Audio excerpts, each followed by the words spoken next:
Trump pauses. All right, I found the video. Boom.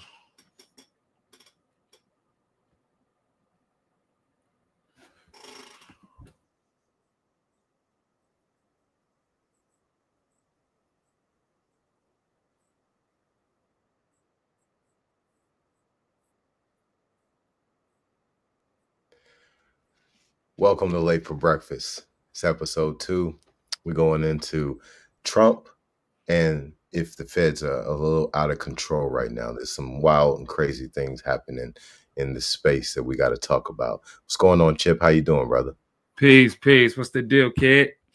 How you feeling today? Cool. And hey, we might got us a new host, right? But we definitely got us a guest, the brother Mega. How you doing, brother? What's good, man? What's good, y'all? Mega Gotti. Yeah. Chip stacking. 49, what up, bro? Cooling, man. Cooling. Putting in that work. Paying attention to what's going on out here, man. Chip and I, we was talking right before the live about the announcement that Trump just made. Did you hear about that? I didn't hear it. Nah. Chip, you want to tell us a little bit about that? Yeah, I mean, for real, I just found a video clip that we could watch just to brush it up. But earlier I was at work and get the little news break joints on my phone, and I was saying, Trump freezes federal loans and federal grants. And first thing that popped in my mind, I'm like, I thought about the DEI thing, the diversity, equity, and inclusion thing. And then I was like, damn, how does this affect us? And then Ferdinand called and shit. I called Ferdinand. We asked Ferdinand what he thought about it. And then I'm talking about from the time I read the little article to me talking to Ferdinand, driving on my lunch break, and my girl hit me because she working on her master's. So she's like, sends me the screenshot from the school, from the loan people, like everything's on pause. And then not only my shorty, my son is in his sophomore year at Old Dominion University. You know what I mean? So I'm like, damn, I'm asking, I'm like, yo, how is this gonna affect every day? You know what I mean? How does this affect the normal Americans?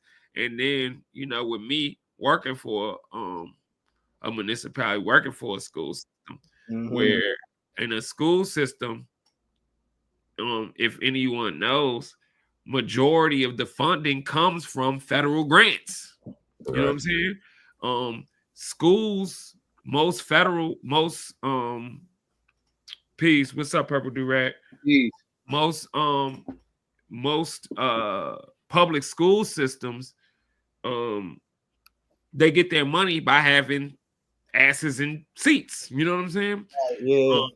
So even with one of my sons, I'm like, I told my son, one of my sons, he stayed with his mom. I'm like, yo, bro, if you're not going to be going to school, you need to go get your GED. You don't need to be half-assing and playing like you going to school and you really not going to school. You need to either go to school, finish school, or fucking go get your GED so you can move on with your life. You know what I mean? And think about what's the next step of your life. And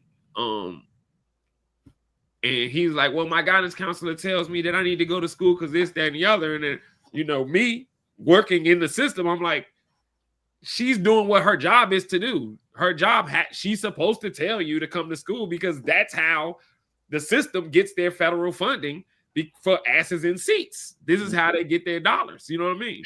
It's for you to have a certain amount of ass in seats. Every single child, and this is not just the state of Virginia, but this is all over the country.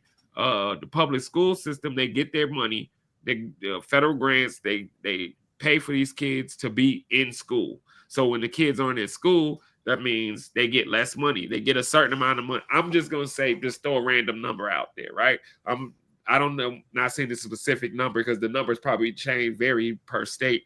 So I'm going to just say $15,000 or $12,000 per student being in seats. This pays for lunches.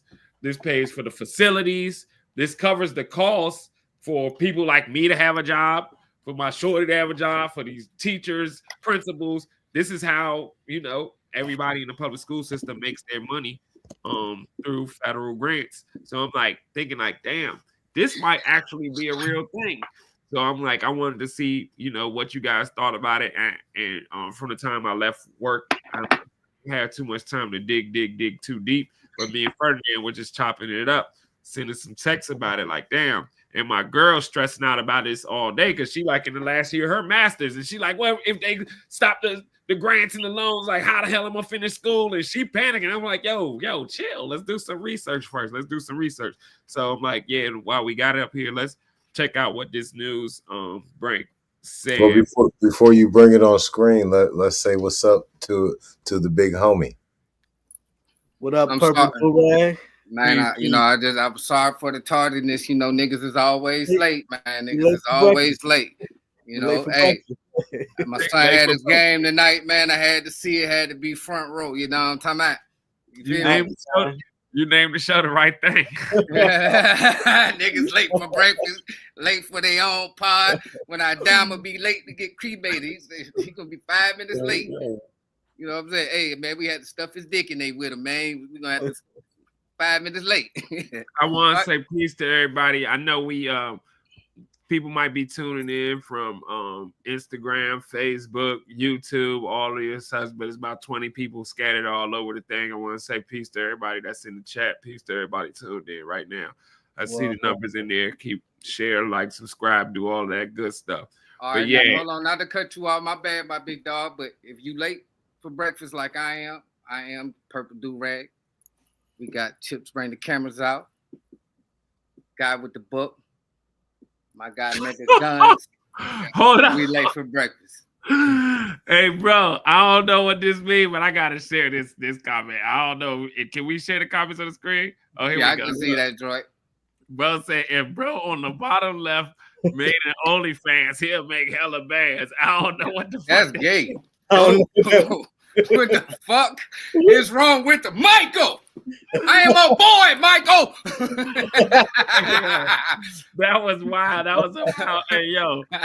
Shout out to Michael, but goddamn, that was goddamn, bro. He came in this motherfucker spicy as hell.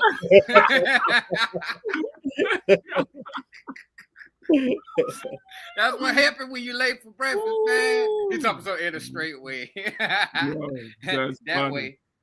Oh yeah. So we tapping into this. We tapping into this. This federal loan freeze that Trump put on, man, and it's crazy because, like I was saying, I'm talking about. It wasn't an hour time from me reading this article, hitting Ferdinand, my girl calling me, then sending me screenshots that they already sent out the letters. Like, yo, we need you to fill this shit out right now. Like, it's a pause on everything. You know what I'm saying? And my son was at work like that. What this supposed to mean? You know what I mean? So my baby mom's hitting me like, because it's like people gonna be in panic because, like I say, federal grants, they cover a lot of things. But let's check this little news clip out so we can kind of get some context. Am I coming in good, guys? Going on. Yeah, you good money. And you are late for breakfast. Trump administration's ramping up its efforts on campaign promises today with a surge on undocumented immigrants nationwide. Trump also announcing a sweeping freeze on all federal grants, temporarily stopping billions of dollars in government spending, but with potential consequences. ABC's Christine Cordero. Hold on. Before we go first, yo, look at the picture that they use and why she up there talking back. Look at this shit. Look at this picture. You make it big? Oh, yeah. Let me ask you this, Chip. Did you see the picture he posted on Truth Social with him in the gangster hat? And it got in the background it say FAFO. No, you gotta send me that. Hey, I like how it's in a row like this. Hey, listen. And it's crazy because for y'all, before y'all enter the chat, me and Fur was just sitting here talking about the law of auto suggestion. Now, if that ain't a fucking a poster for the law of auto suggestion for your ass. Look, whatever she about to say, it just give you, this is probably a liberal ass fucking message that's about to come. Look at his face. Look at the picture that they chose to use of that nigga, man. Big O in that bitch like, he loaded. He ready. Yeah, exactly. It's going down. All right, let's finish. Early this morning, President Trump's new Secretary of Homeland Security, Kristi Noem, on the front lines of the administration's crackdown on undocumented immigration and promise of mass deportations. Sources tell ABC News the ICE operation included a member of a Venezuelan gang. Noem saying a criminal alien with kidnapping, assault, and burglary charges is now in custody thanks to ICE. We're in New York City this morning. We are getting the dirtbags off these streets. Officials say they're first targeting undocumented immigrants with a criminal history, but even those who have not been convicted of violent crimes could be detained. Nearly 1,200 people were arrested yesterday alone, according to ICE. That's the highest daily number of arrests since President Trump took office. We've generally worked kind of behind the scenes in past, and that is not the vision of this administration. They want us out in front of the cameras. And another Trump campaign promise to rein in government spending is set to halt billions of dollars in federal grants. That's an answer to a question that we had the other day. News directs all federal agencies to stop any grants that might conflict with Trump's executive orders. Hold on. A memo obtained by funding is set to halt billions of dollars in federal grants. A memo obtained by ABC News directs all federal agencies to stop any grants that might conflict with Trump's executive orders, potentially impacting everything from assistance to farmers, cancer research, and foreign aid. The funds were already approved by Congress. This is a dagger at the heart of the average American family in red states, in blue states, in cities, in suburbs, in rural areas. It is just outrageous. The only things explicitly not included are Medicare and Social Security benefits, plus assistance provided directly to individuals. The directive does not say how long the pause on these grants will last. Christiane Cordero, ABC News, Washington. Like, comment, and subscribe, man. Like, comment, and subscribe. All right, so Guy with the Book, Mega, Purple Do-Rag. What you guys? Let me start with the Guy with the Book, man. What'd you get from that? Little ABC. Shout out to ABC, the news affiliate of WHAS 11. But yeah, what did you take? What'd you take from that, man? Federal grants touch a lot of different people in lots of different ways, as you were discussing just a little while ago, right? So we're talking about education money. We're talking about money to nonprofit organizations. We're talking about people's wages, their paycheck. When we're really talking about this, we're not just talking about the operation of the actual organizations. So this can impact the infrastructure majorly. Now, you brought up some good points about how you take away federal grants and you pretty much cripple the infrastructure of the United States of America. I would say that that's right and exact. So this would have to be something that more than likely is temporary, right? And what the temporary time frame is, I'm not sure. But what I do know is that, and we talked about this last episode, this is a year of blessings for the ancient bloodlines of people. Jupiter is entering Cancer, and Jupiter is the planet of expansion, blessings, and abundance. And Cancer is where Jupiter is exalted, right? So we'll see major blessings in 2025. However, what comes thereafter is something different. So this being a permanent thing, the reason why I don't see it that way is because of this being a year of blessings. If this would have happened on the second half of 2026, if this would have happened in like September, August, October of 2026, I would be like, yeah, man, this is permanent, bro. I don't think federal grants are ever coming back. Well, when you say, you were saying if this would have happened in a certain time, you would take it more serious, but also like cause and effect is also a law of the universe. So, things don't just like necessarily happen overnight all the time. It's cause and effect takes place. But so this could also be a cause that what they say, what's that saying? They say not steamroller, they say snowballs into something bigger, you know? Right. Well, you know, and I'm glad you brought that up because that's already been happening. You know, South Korea just came out of martial law. They were in martial law for weeks. Israel is dealing with all the problems that Israel is dealing with. They're all over.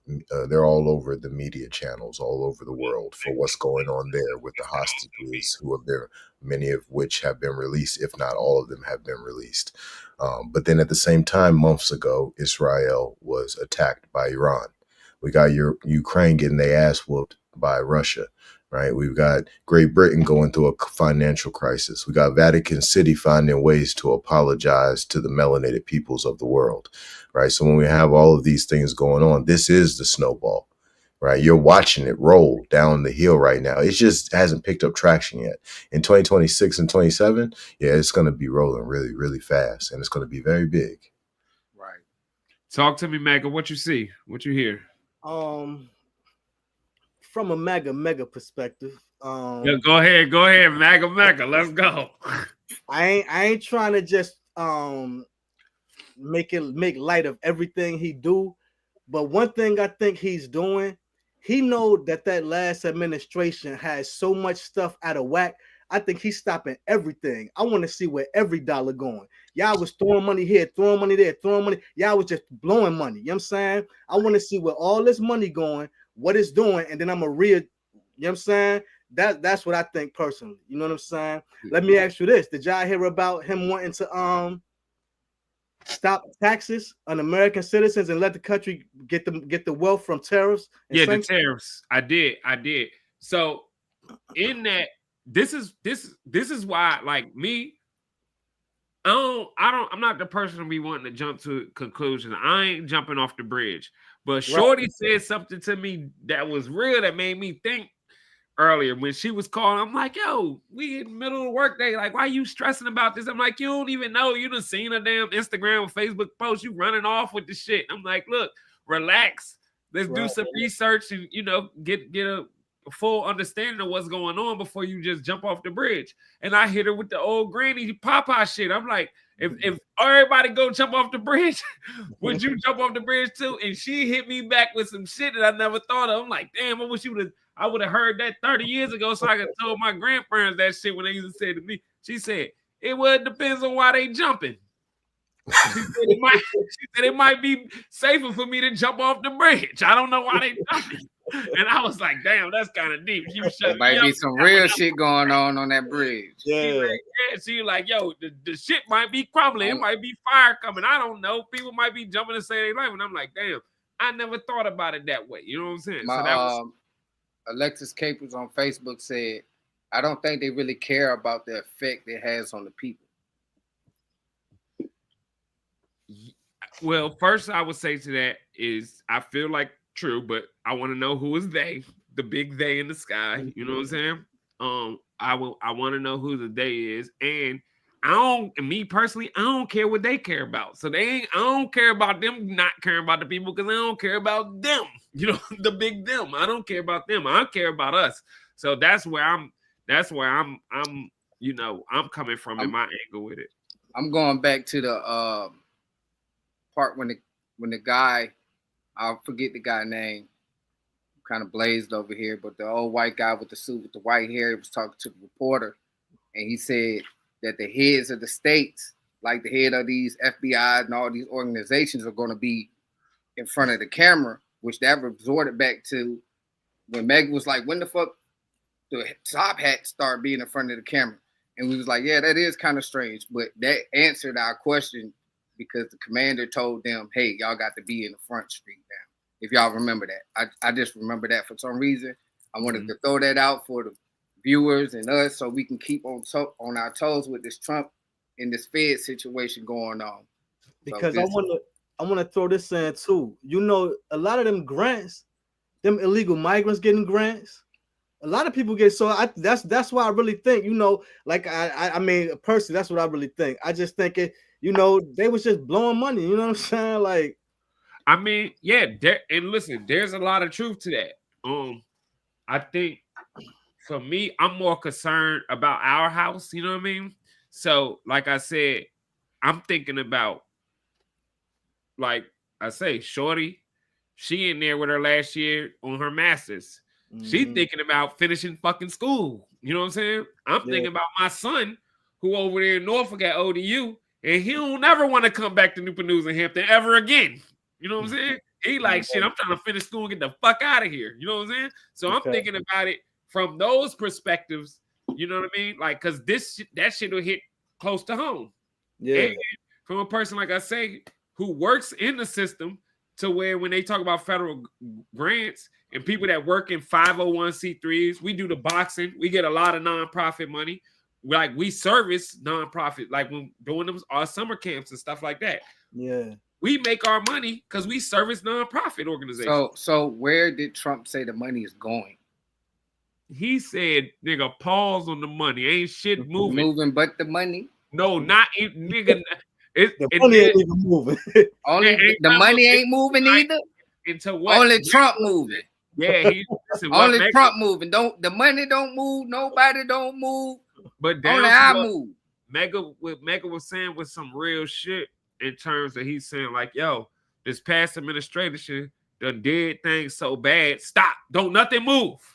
Let me make sure this shit go. And you know, because he been stopping federal like it was this office that opened up under the Biden administration called the office of firearm. It was something about reducing violence, reducing violence. Bro, the day Trump got in office, that whole website shut down. And he just shutting shit down. Like, yo, all this shit, all that gun shit, we stop. He said this too. Like the ATF have been making rules that we had to abide by, like laws. But the ATF don't got the right to make laws. He said no federal agency can make no more rules. Ain't no more rules being made. So it's like I said, it's really he's stopping everything. Everything they did, I'm stopping everything. I got to see how everything moving. Yeah, I got this shit crazy. So that's question. Oh, go ahead, finish. Do he get to run again after this? Nah. This is second term. But and here's the thing. I think I brought it up last time when me and Ferdinand was kicking about it, because if shit go into goddamn depending on what the scenario is, I think the last president that did this during World War II, I think it was Roosevelt, he was the last president that had 3 terms. He did like 10, 12 years because we jump in just for a second. Go ahead. Everybody can shape their own conclusion from this, but I'm just going to give everybody the facts. Okay. We've got a president in office right now who has full power and full immunity and does not have to be in a foreign war to have that. And that president just signed into law the death penalty, reinstituted the death penalty at the federal level. Okay. My personal opinion, we might be dealing with someone who chooses to be president longer than 4 years. And yeah, that's why I was bringing in the Roosevelt thing. Don't break no motherfucking laws on the federal level, nigga. Yeah, it's gonna get it's out of there. Yeah, that's why I was bringing up the Roosevelt thing, because the last time that happened was during World War II and during the Great Depression. And Ferdinand, what happened up in the heavens? What was going on with who? What was what's it called? You said during the Great Depression? Yeah, those 80 years ago. What was that? What was it going on? All right. So 84 years ago, Uranus was in Gemini. And so we're talking about the World War II time frame. Yeah. And every 84 years, we deal with the exact same energy, and it's a lot of rebellion and revolution within the realms of communication. All that is the planet Uranus in the constellational space of Gemini. But this happens every 84 years. And anybody who is thinking, Ferdinand just coming up with this guy with the books, he's just making this up. Go to Google and type it in. See for yourself. And that's what I'm saying. Them 80-something years ago, the World War II broke out. The 84 years, the 80-something years before that, goddamn, we had the Civil War run rampant. You know what I'm saying?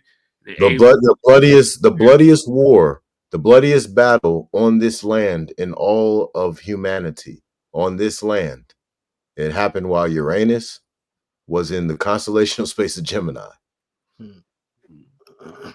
Yeah, so I mean, all of that stuff is in place. So you know, I don't know. So but tell me what you was thinking, Megan. What you think about Shout out to Beverly. Beverly done popped back in.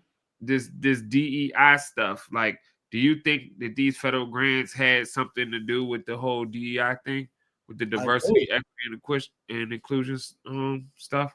I do, because you know the same way they use you know how people be like, we're gonna do something for black people, and then when it comes time they say we're gonna do it for minorities, which include way more than black people. It's like the DEI, it seems to only apply to homos. I'm keeping it real, yo. Like, you're not lying, because the lady just broke it down. Bro, I was just about. I think we saw this, I think I sent it to you. I was just about to so crazy.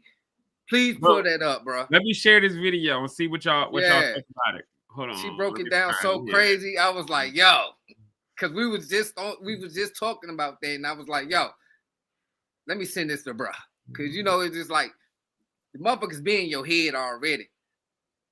I was watching the jump with the light flash on your iPhone every second to make sure that it recognized your face and know when to stay on and know when to not to cut off.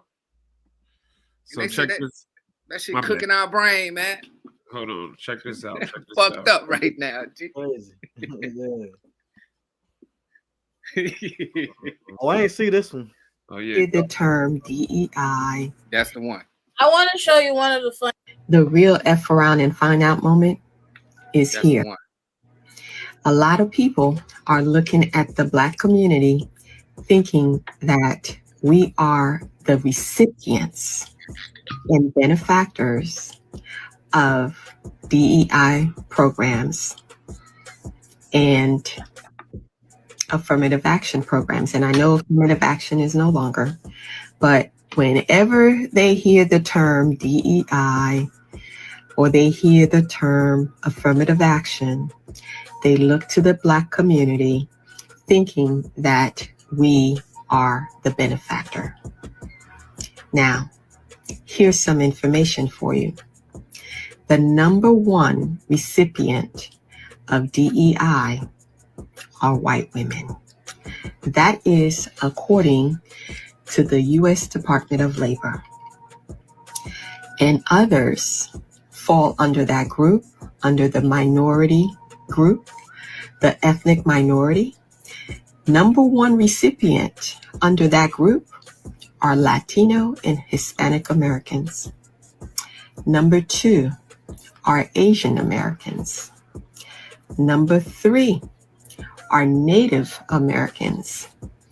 Number four, individuals with disability.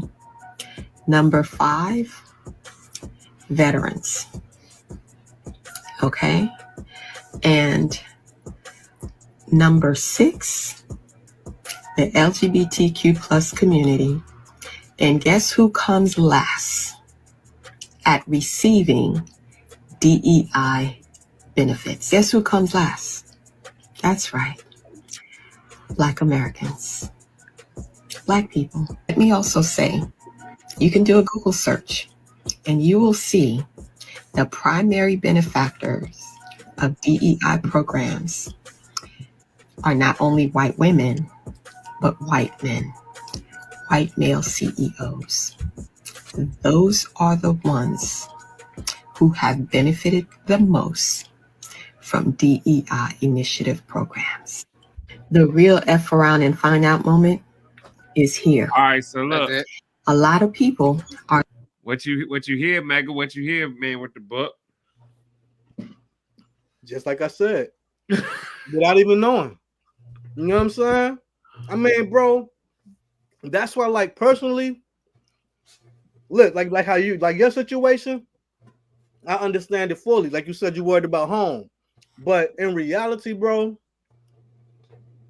I'm tired of the crutches, I'm tired of the crutches, yo. It's like we always gotta have some type of crutch. You know what I'm saying? Like, and it don't benefit us, bro. It's like we get a crutch and walk slower. You know we get a crutch and do and lay down. Yeah, we get a crutch lay down. That's it. It's like, you know, and So it don't hurt me when I see certain things being pulled back when I never seen it benefit us. You know what I'm saying? It's just like smoking. It's like it's there to seem like it's supposed to benefit us. It's written up like it's to benefit us, but in reality, it never does. Yeah. So like, and I mean, but to hear that breakdown like that, I was surprised that the LGBTQ was number 6. You know what I'm saying? Too. No, because that's all I see. What's really crazy to me is that military is 5 and Latinos is number 1 or 2. Yeah. No, number 1. Nah, white women was number 1. Nah, that was on a whole nother scale. Oh, okay. But on the ethnic group, Latinos number 1, Asians is number 2. Yeah. And how does the LG something come into ethnic? Innate. That's insane. How you get a piece of what the fuck coloreds get? What the fuck? That is weird. It's about paperwork, homie. It's called paperwork, homie. Yeah, I ain't gonna lie. When I saw that video, what it said to me, like thinking about what Megan was saying, what lady after I listened to what she was saying, I was like, oh, she basically saying, mind your black-owned business. Damn right. That's how I took That's that. what I took from it. Mind your black-owned business. Mind your And you know what? business. My partner told me that shit a few years ago. I don't know what the fuck we was talking about, but you said that shit. You said mind your black-owned business, and I think when I first got down, started doing a little lawn care shit. You know what I mean? I think that's when you told me that though too. Boy, I remember that shit. I keep that shit in my head. I tell people, boy, hey, I don't really give a fuck. And now when they come knocking on your door, but I stay alert. I watch, I listen, because you got to be on your game because it's a bigger world than me outside. So I stay in tune with the natures that be with my people and also what's going on in my country and outside this world because I have time to. Well, like I said, the shit hitting different now because I'm like I say, Shorty trying to finish her master's. You know what I'm saying? My son trying to get his damn degree so he don't never got to come back to Newport News again. You know what I mean? It's shit like that that's in play that make you wake up to it. But say just like I say with the election thing, like I always felt like I never heard them talk about black issues. So I'm like, it ain't my business. So I don't get into it. I watch the show. I watch everybody go back and forth. Now it's personal because it's your business now. It's touching home now. You know what I'm saying? Right.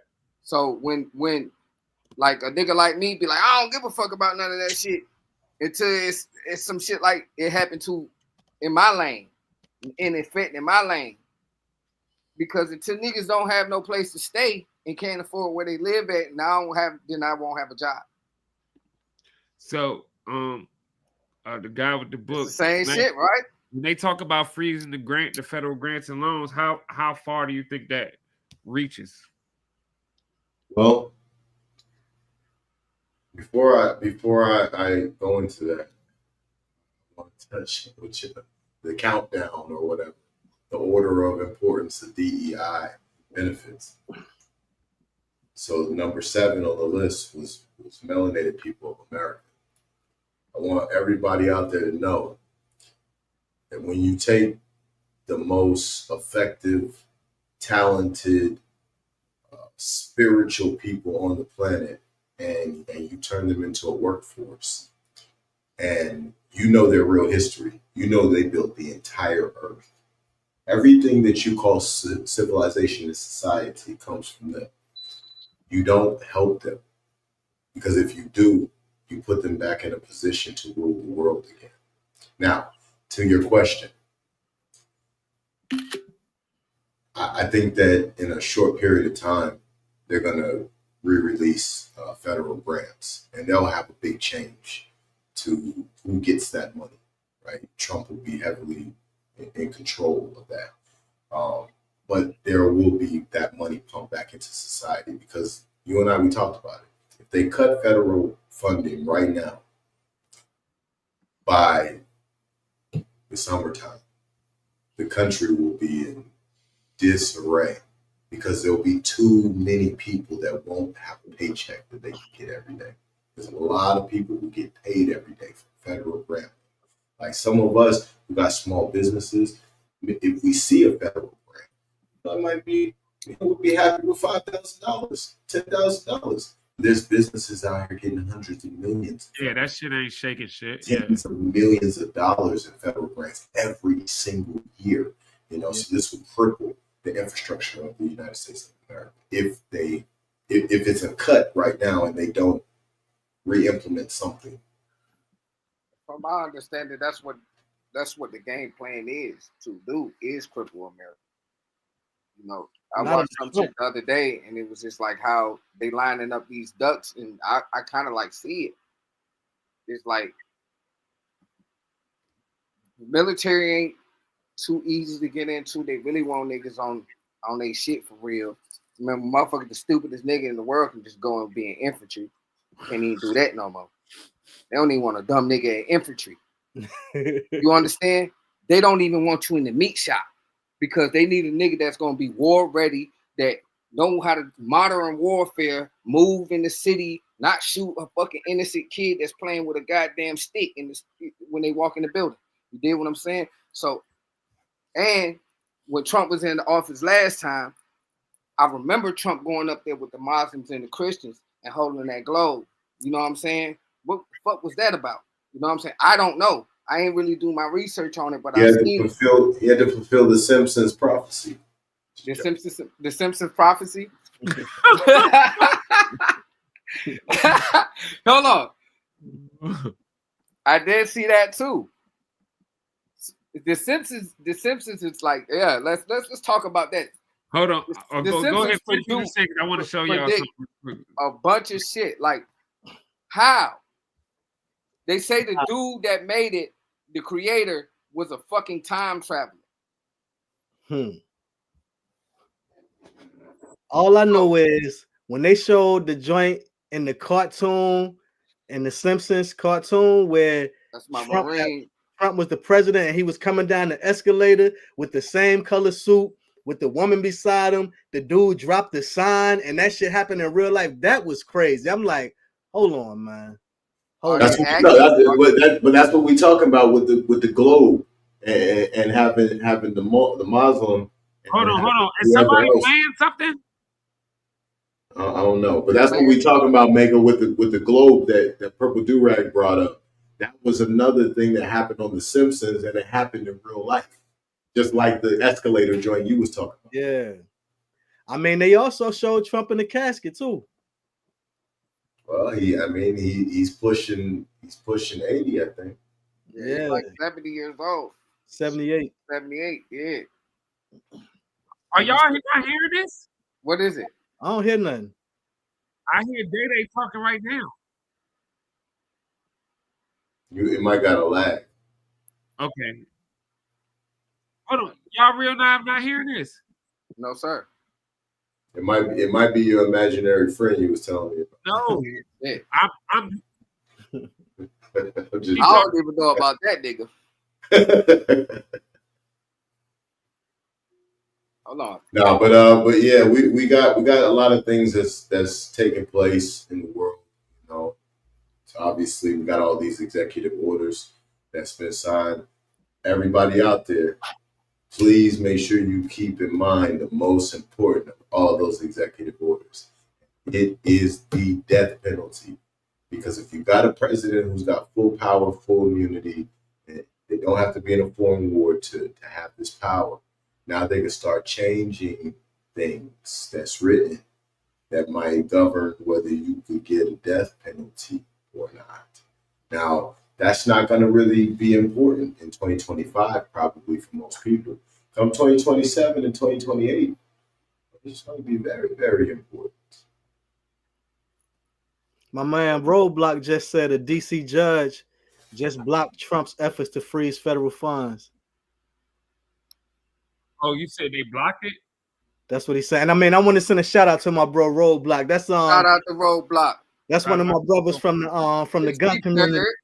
And he one of my biggest Trump detractors, bro. He be going at me, man. We be going at it, you know what I'm saying? But that's my bro, you know what I'm saying? Like we be going at it, but that's my brother, man, for real. You know what I'm saying? And he be on this shit. So I mean, you know, if he said, I'm pretty sure it's something, you know, he do his research, so it ain't like he just be talking out his ass and nothing. Hey Chip, you shout out Roadblock, homie. Chip, you were saying something about a video you want to show us? Yeah, but I'm not gonna lie to you. I'm hearing last week's episode and it's driving me crazy. I'm trying to hear where the fuck this shit is coming from. But when it's last week's episode, YouTube. You probably got YouTube pulled up. You probably got YouTube pulled up on another tab, and it's probably playing in that YouTube tab. Figure out where the hell this shit is coming from. Hold on. If it's a tab on your computer, you should see a speaker. Still hear it? Yeah. It should show like a speaker. It's a good question right here from the homie Mike Nice. Does any of those executive orders have to go through Congress? That's a great question, homie. I gotta read up on that and I can get back to you, but I'm not sure. Does anybody else got any insight on? I don't think the executive orders go through Congress, but they can be challenged by the Supreme Court.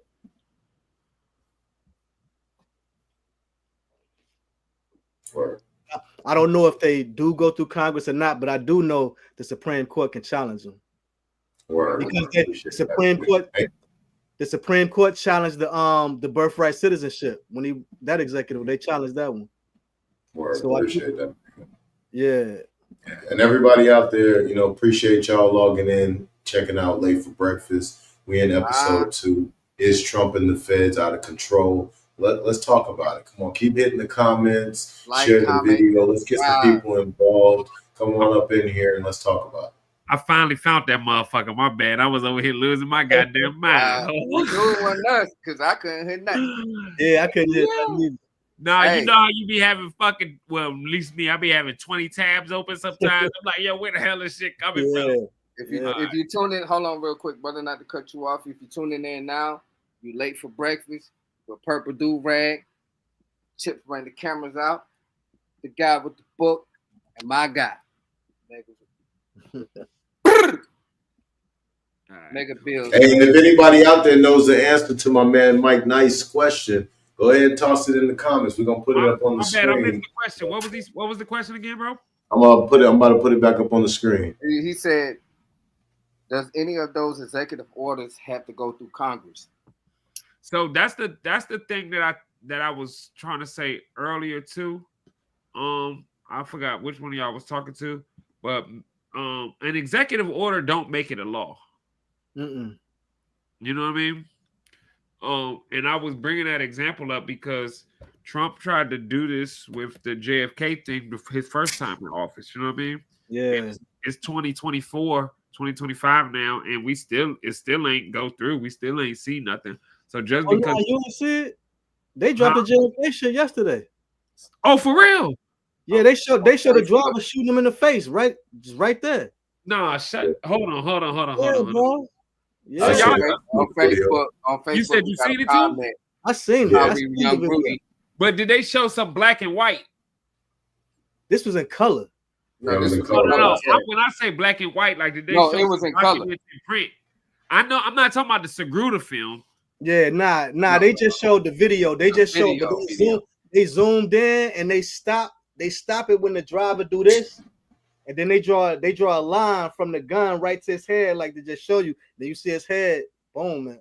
Because I don't know if y'all remember last week's show. I said that I'm like, yo, we used to watch the Sagruda film over and over. I'm like, nigga, that was a close range shot. Look, bro, right after we was finished last week, I got in the shower and shit, and I was watching the dude Dan Calloway.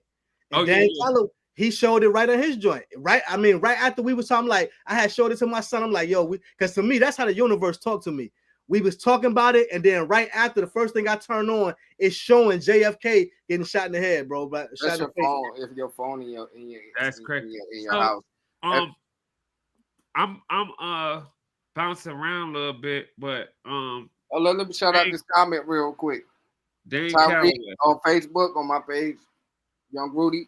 He said, I eat breakfast for dinner anyways. I like that. I like that too. Hold on. We might do got some. before I play this, I wanted to know what you was going. I wanted to know your thoughts about Dan Calloway, man. It'd be interesting to hear the guy with the book, man. What y'all think about Dan Calloway, Mega and Ferg? I'm not familiar with him. Who's Dan Calloway? He's a researcher, a historian, I guess you could say. He does a lot of information about us being the original Americans. I mean, a video for me. His research is thorough, bro. Thorough. He does have Put thorough me research. on. Put me on. All right, I'm gonna Put put me you on. I like it. He does have thorough research. It's just that for me, I'm gonna just keep it real. Keep it a buck. Before I've ever heard of a Dan Calloway, I've been taught my whole life we were here first. You know what I'm saying? Yeah. But I don't think that says that we also. I think because he tried, in my mind, it's like you trying to wipe out the transatlantic slave trade, and the transatlantic slave trade was real. Well, let me speak on that for a second. So I'm happy. And I'm not saying everybody came over here on no boat, because I don't believe that. But I'm saying the transatlantic slave trade was real. Man, listen. So the transatlantic slave trade was real, from my understanding, from my studies. But what I know at this point is it didn't happen the way it was explained. Right. So, that's what he's saying. The majority of the people today that are considered Negro, Black, Colored, African American, Black, they are descendants of the ancient people of this land, and there's a lot of evidence to that. Right. So the eye test is one. Another test is how you gotta elaborate a little bit more when you say the eye test is one. So let me go into it. Right. So circumcision is another one. Let's see, the mounds up and down the Mississippi Valley, along the adjoining rivers, all being built out of the earth, and then you go everywhere else and they're built out of stone. The references in the Bible, the book of Isaiah, chapter 11, verse 15. It speaks about the Egyptian sea and the 7 streams that come off the mouth of it. Then there's the state of Utah, where you got the Great Salt Lake Desert, right? So the Great Salt Lake's super important, but that Salt Lake Desert and they got the salt flats out there too. Yes, that's what I'm talking about with the Great Salt Lake Desert. It's the salt flats, where people go out there and they drive their car 250 like a miles. mirror. Yeah, it's super flat for like miles and miles and miles. I've been there. Now peep this, right? With a curvature. To be able to have that much salt completely leveled out, that takes an ass load of water. A whole lot of it. A whole lot of water. Now, if you go south of that location, you get to Mexico, right? Well, there's some water between the two land masses of Mexico.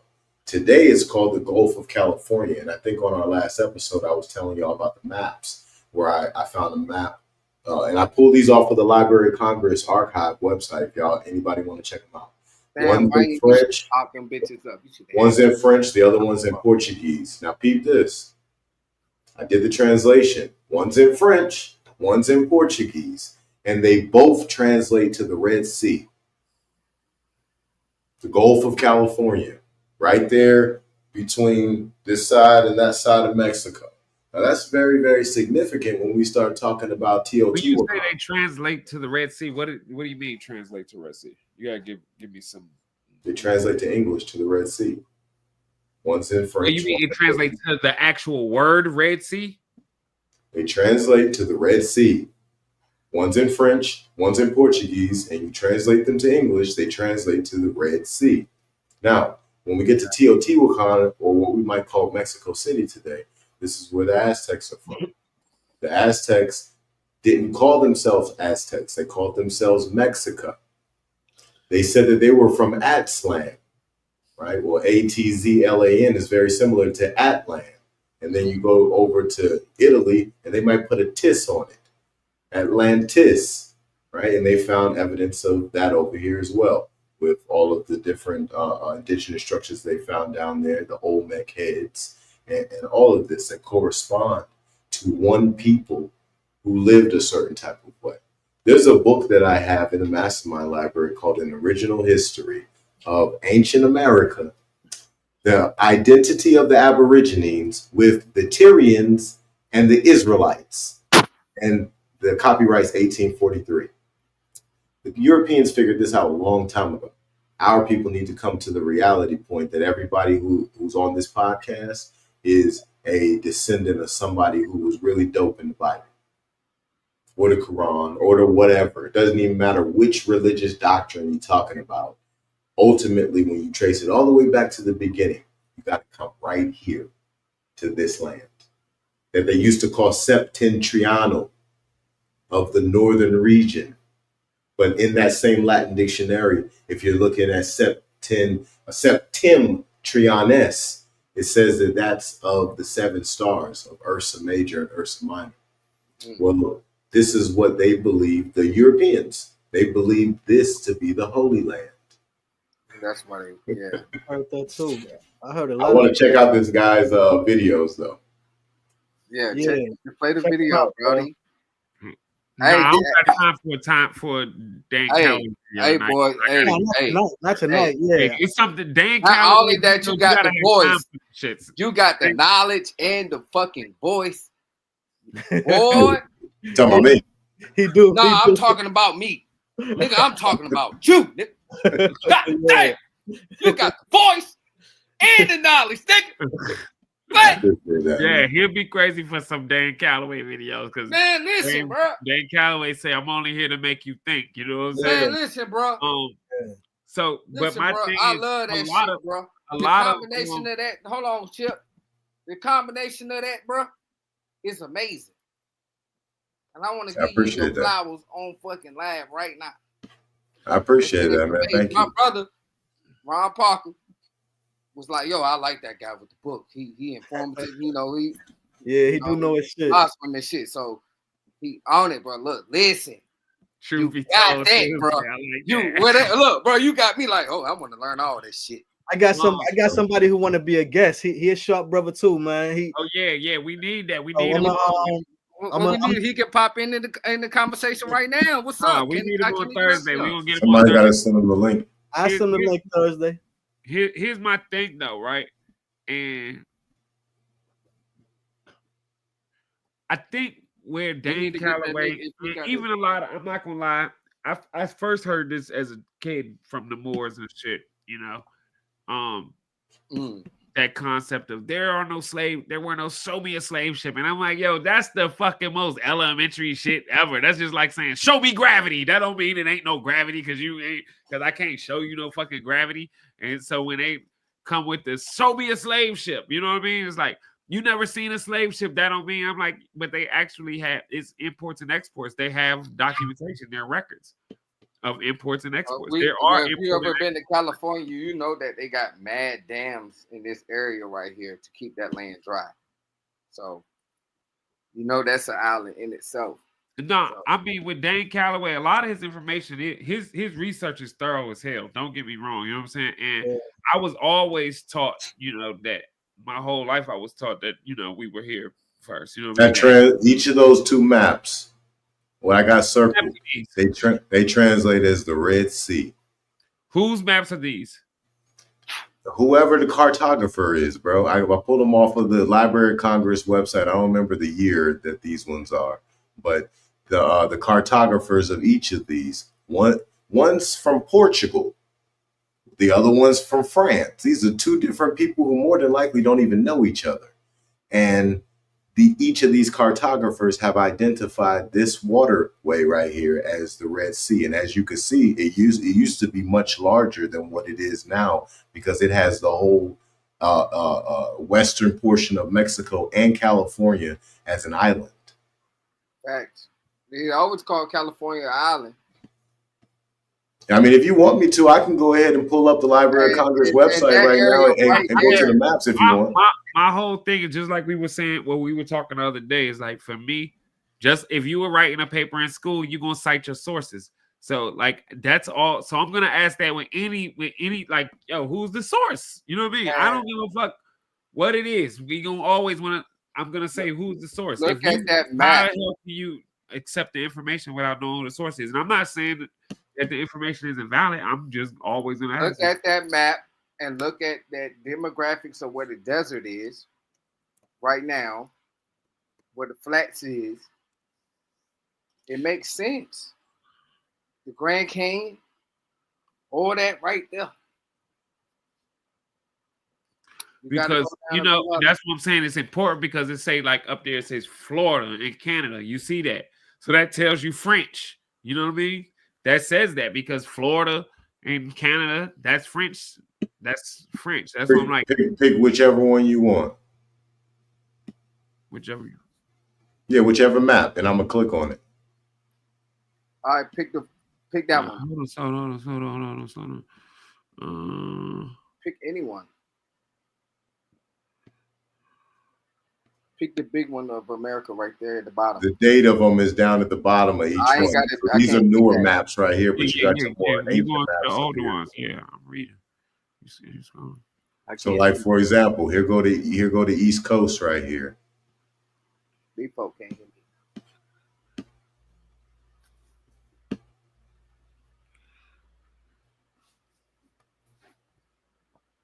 Pennsylvania, Maryland. You see Annapolis up there for shit show. Now this one right here is obviously an English cartographer. Yeah, that's Virginia, North Carolina. So like that's go to your right, to my right. North Carolina. Yeah, you're claiming North America. Do they have years? Yeah. Read it. The English claim all North America to settle in by discovery of Cabot in 1497 from latitude 67 degrees to Cape of Florida in 25 degrees, called the Newfoundlands, till Sir Walter Raleigh's voyage in 1585, then Fort Virginia. I ain't never heard a nigga read the dialogue of this shit ever in my life. Keep on, bro. I'm enjoying this. Go ahead. The English settlements by grants extend from sea to sea, or from the east to the west coast of the continent, where New Albi was ceded by its king to Sir Francis Drake in 1577. King James I, 1606, made grants to two companies, to one from latitude 34 degrees to 41 degrees, to the other from 38 degrees to 45 degrees. Carolina, Virginia proper, and Maryland fell to one.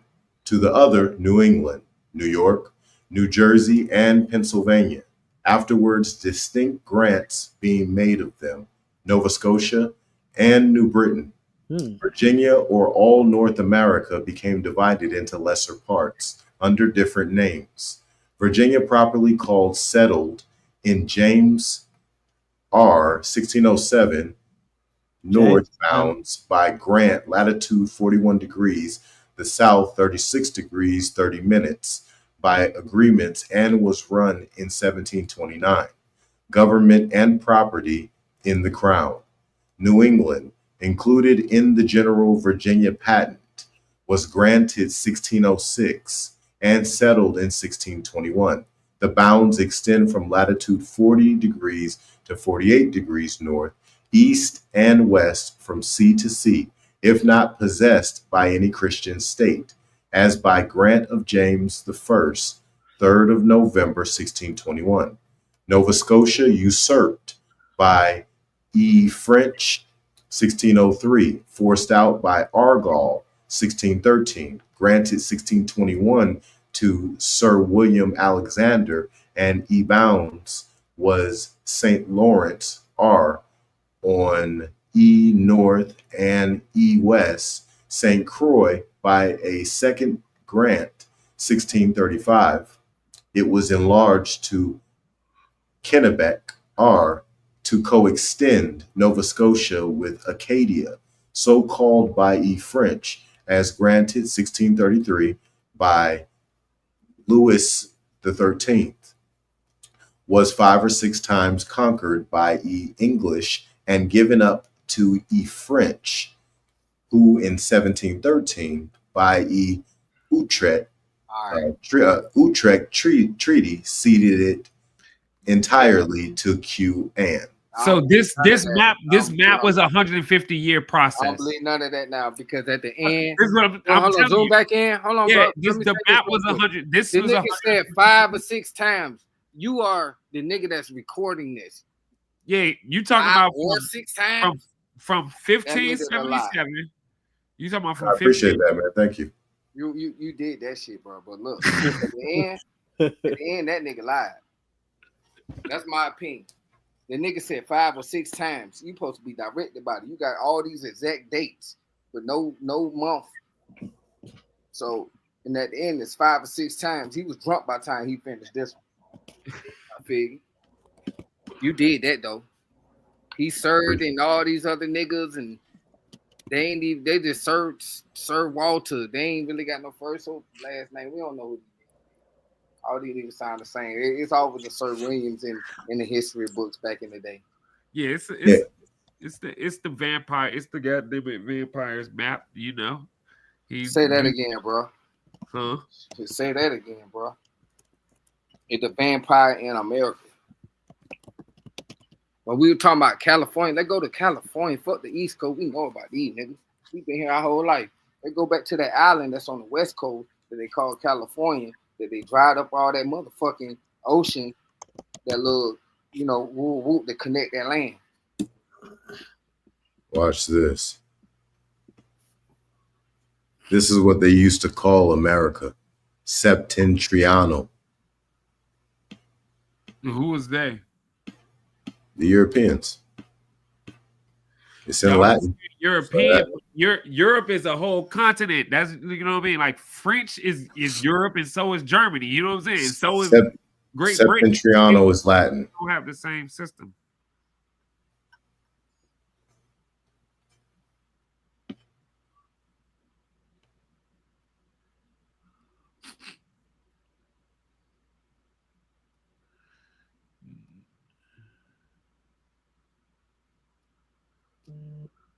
The Chesapeake,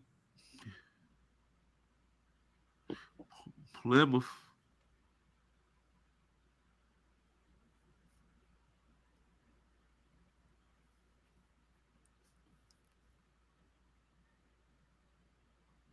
Like, comment, and subscribe. You late for break. That's El Mexico, Louisiana.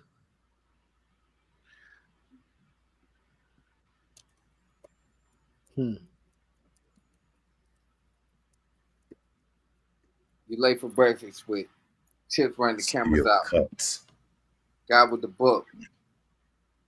Thank Mega TV.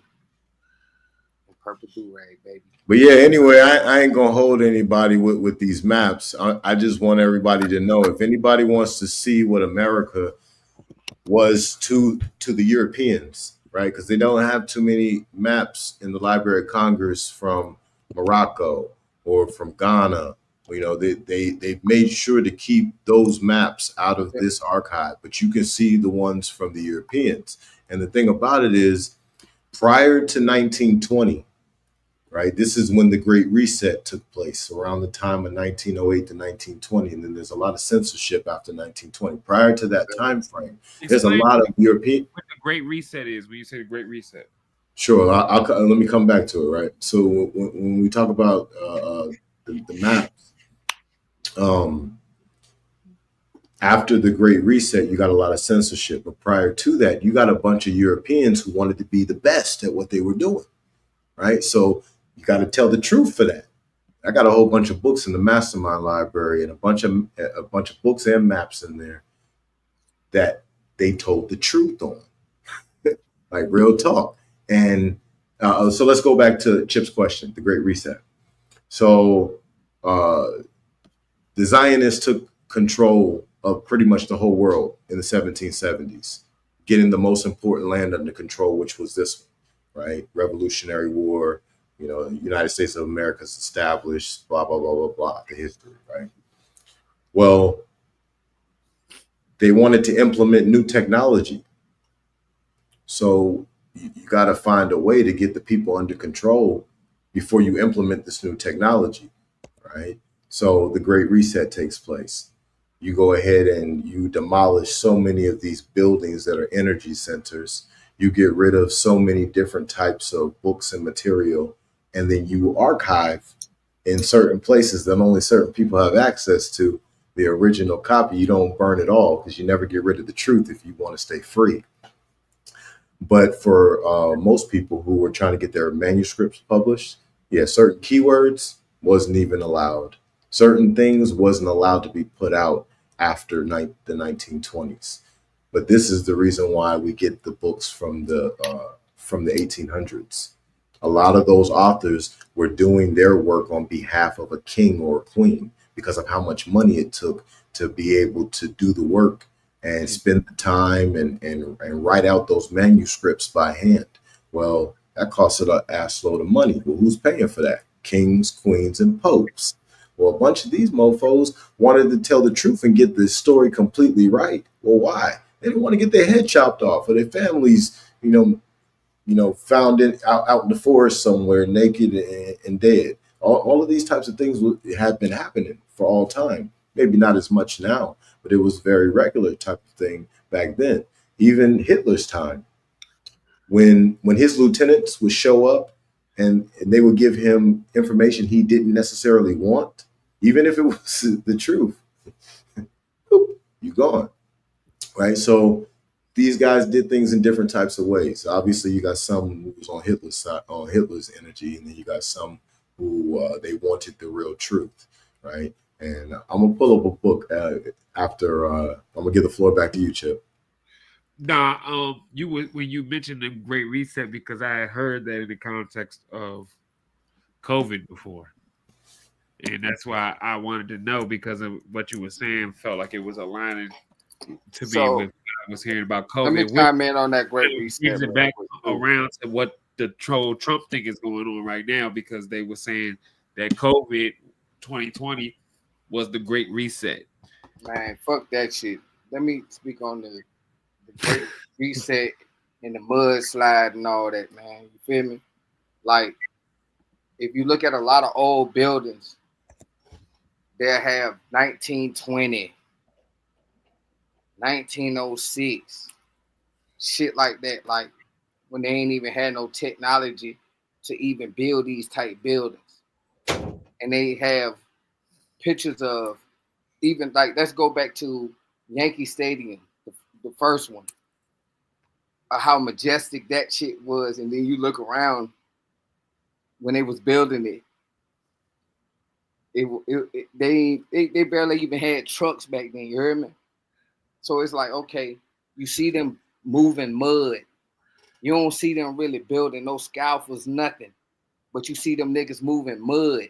You hear me? So it's like, what kind of power base was that? What you mean? It was no caterpillars. It was just a lot of niggas. Let me read something to y'all real quick. That's gonna change everything. All right, so I want to give a disclaimer real quick concerning this book and what I'm about to read. When the author is talking about the North, he's talking about north of the border of Mexico today, okay? And when he's talking about Mexican America, he's talking about the from Mexico all the way down to the tip of South America. Okay, I'm going to read just one page, a portion of page 4 and a portion of page 5. Can you zoom in a little bit for me, brother? Absolutely. Yeah, that's great. That's all right. So, and I quote, "The fundamental error with all writers upon the Aborigines of America is that they have viewed them as one people.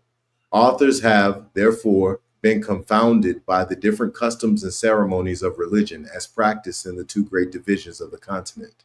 They have seen that the natives were, to a certain extent, in one part of the vast domain, idolaters, and not in the other.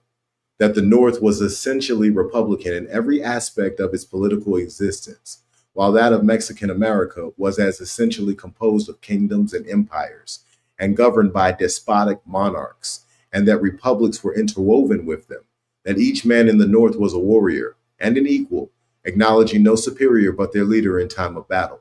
And should he fall in action, there was not a member of the tribe in which they politically lived but could have taken his place, and filled it with similar courage and ability. In Mexican America, they were not equal, but from the emperor they descended by degrees to the serf and slave. In that country, stone and stucco temples and palaces were, and still continue to be found, erected with costly magnificence, and in which were jeweled idols, to which they bent the knee. Their rich dwellings were splendid mansions, adorned with sculptured and beaten gold, and graced with the works of art, and as a people, enjoying all the refined elegances of life. But in the North, their temple was the azure canopy of Jehovah, adorned with its myriads of golden stars, and when beneath that sublime dome, they bent the knee, it was to the Almighty God alone. Their palaces were the gorgeous vistas of the forest. The columns were the gigantic trees, each year increasing in their stateliness. Their shadowy and painted roofs were the far-spreading branches and nature's tinted foliage. Their mansions were those of independent wanderers, even the simple tents of Israel. And as for as for jeweled idols and figures of beaten gold, they presented the diamonds of the human eye, radiant with intellectual beams and glancing from the living emblem of the first and priceless image placed in Eden's garden by the architect of the universe. Somebody say, I don't want to say nothing. I want to hear what y'all guys say about what I just read. I mean, context is still important to me. You know what I mean? So it's hard for me. I can't really give you too much without proper context. Okay. Yeah, because I mean, it sounds like poetry to me because there's still no context. Well, that's I was only able to read you page 4 and page 5. No, I'm just saying, like, if you give me background of who wrote this, the time that it was written, you know what I'm saying? There's no context, you know? Oh, I just put it up on the screen, but I'll give it back to you right now. We'll go right back to the author, to the page, to the cover. You're welcome to do whatever research you need to. And this book is in the Mastermind Library. You can go. It's down in the comments for anybody who wants to get the book. That's the shit I'm on right now. Them Tartarians, man. That's what I'm on. I've been hooked on them boys. Oh, sir, you hear me? Yep, I'm listening. Hooked on them boys. There you go, right there. I'm gonna tell you something too. Like in Trump's first presidency, when they mentioned the Native Americans, he said the people y'all look at as the Native Americans are not the real Native Americans. This presidency, he's talking about pulling the funding for their tribes. Now, some people feel a way about that, but they ain't real. None of them Mongolian looking, straight hair, none of them, yo. None of them is the real native people to this land, yo. None of them. This man right here, George Jones, published this material 20 years before slavery, quote unquote, comes to an end in America. And he did it on behalf of the Archbishop of Canterbury and the King of Prussia of that time. Now, when we think about any type of a manuscript like this being created by anybody that long ago, we talk about a lot of money that had to be spent. Anytime that happens, those kings and those whoever who commission this work, they get the best to do it. So there's a lot of ways that we can look at this and discredit this man's work. But then there's a whole lot of other things we can look at to make it make sense. One of the big things that he talks about in chapter 2 is concerning circumcision and how our ancestors of this land followed the law of Moses. He goes deep into this in the second chapter. All right, so for me, it's not discrediting this. Go back, pull that back up for a second. I'm gonna look something up. it's not for me. It's not discrediting this man's work. For me, it's looking at no. Go back. Well, I was giving you the real cover. Back to the publisher. That cover gangster. That look like Moses in the Pope. Fuck that cover. I'm talking about the publisher. I understand that, but I was looking at the cover. Excuse me.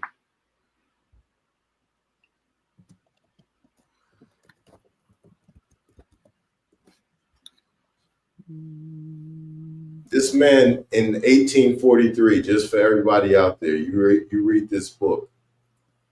This dude basically just aligned the people who are considered Black, Negro, colored, and African American as the descendants of the ancient tribes of Israel. Now, understand that obviously, Chip, you just said it. We've been talking about this for a long time in our community. But to see that there are Europeans who have tried to tell the people this, and to see that they was doing it this long ago, that for me was eye-opening when I mean, they've been telling us, they've been saying, oh, thank heaven for 7-Eleven. We already know about 7-Eleven. Like Christopher Columbus told you, showed them how to get over here. They've been telling us. It's just that we not like this. Not like this. It's one thing to talk about 7-Eleven in Europe with the Moors taking over Spain. This book right here is about this land that we're in right now. That's a totally different situation. I'm saying even in Christopher Columbus' logs, you're talking about the Moors in Spain. No, I'm saying even in Christopher Columbus' logs, like there is documented where he tells you how he got here, and when he got here, he saw the same people that he saw when they was leaving the coast of West Africa. He was talking about the jewelry. He was talking about the coins. They were the same thing. And this is the white. Yeah, but his logs don't go as in detail. Yeah, I'm talking about his logs predate this. I'm saying his logs predate that work by 300-400 years is what I'm saying. Previous to that. Yo, Chips. Yeah. Break down the what's the 7-Eleven thing? What's that? 7-Eleven is the year that they say the Moors, Morocco inhabited Spain. Okay. And it aligns with Christopher Columbus's voyage to North America because what aligns with Christopher Columbus's voyage is when the Moors were expelled out of Spain. It's 700 years, right? So this is 700 years where the Moors inhabited. But so when you say Moor too, it's up to interpretation. Because you have people that say Moor and they say Moor means black. Then you have people that say Moor and they'll tell you Moor means Muslim. You'll say people that say Moor and they'll tell you say Moor means Berber. You know what I mean?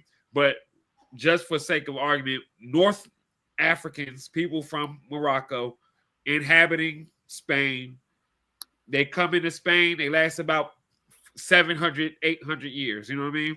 So that saying, like when we hear the term 7-Eleven, they say, oh, thank heaven for 7-Eleven, because where was Spain in the time where the Moors inhabited Spain is they were in the Dark Ages.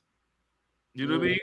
They didn't fucking know how to wash their ass, and they was fucking sleeping with their animals and shit like that. All right, let me give a shout out to the guys real quick. You are late for breakfast with Chips.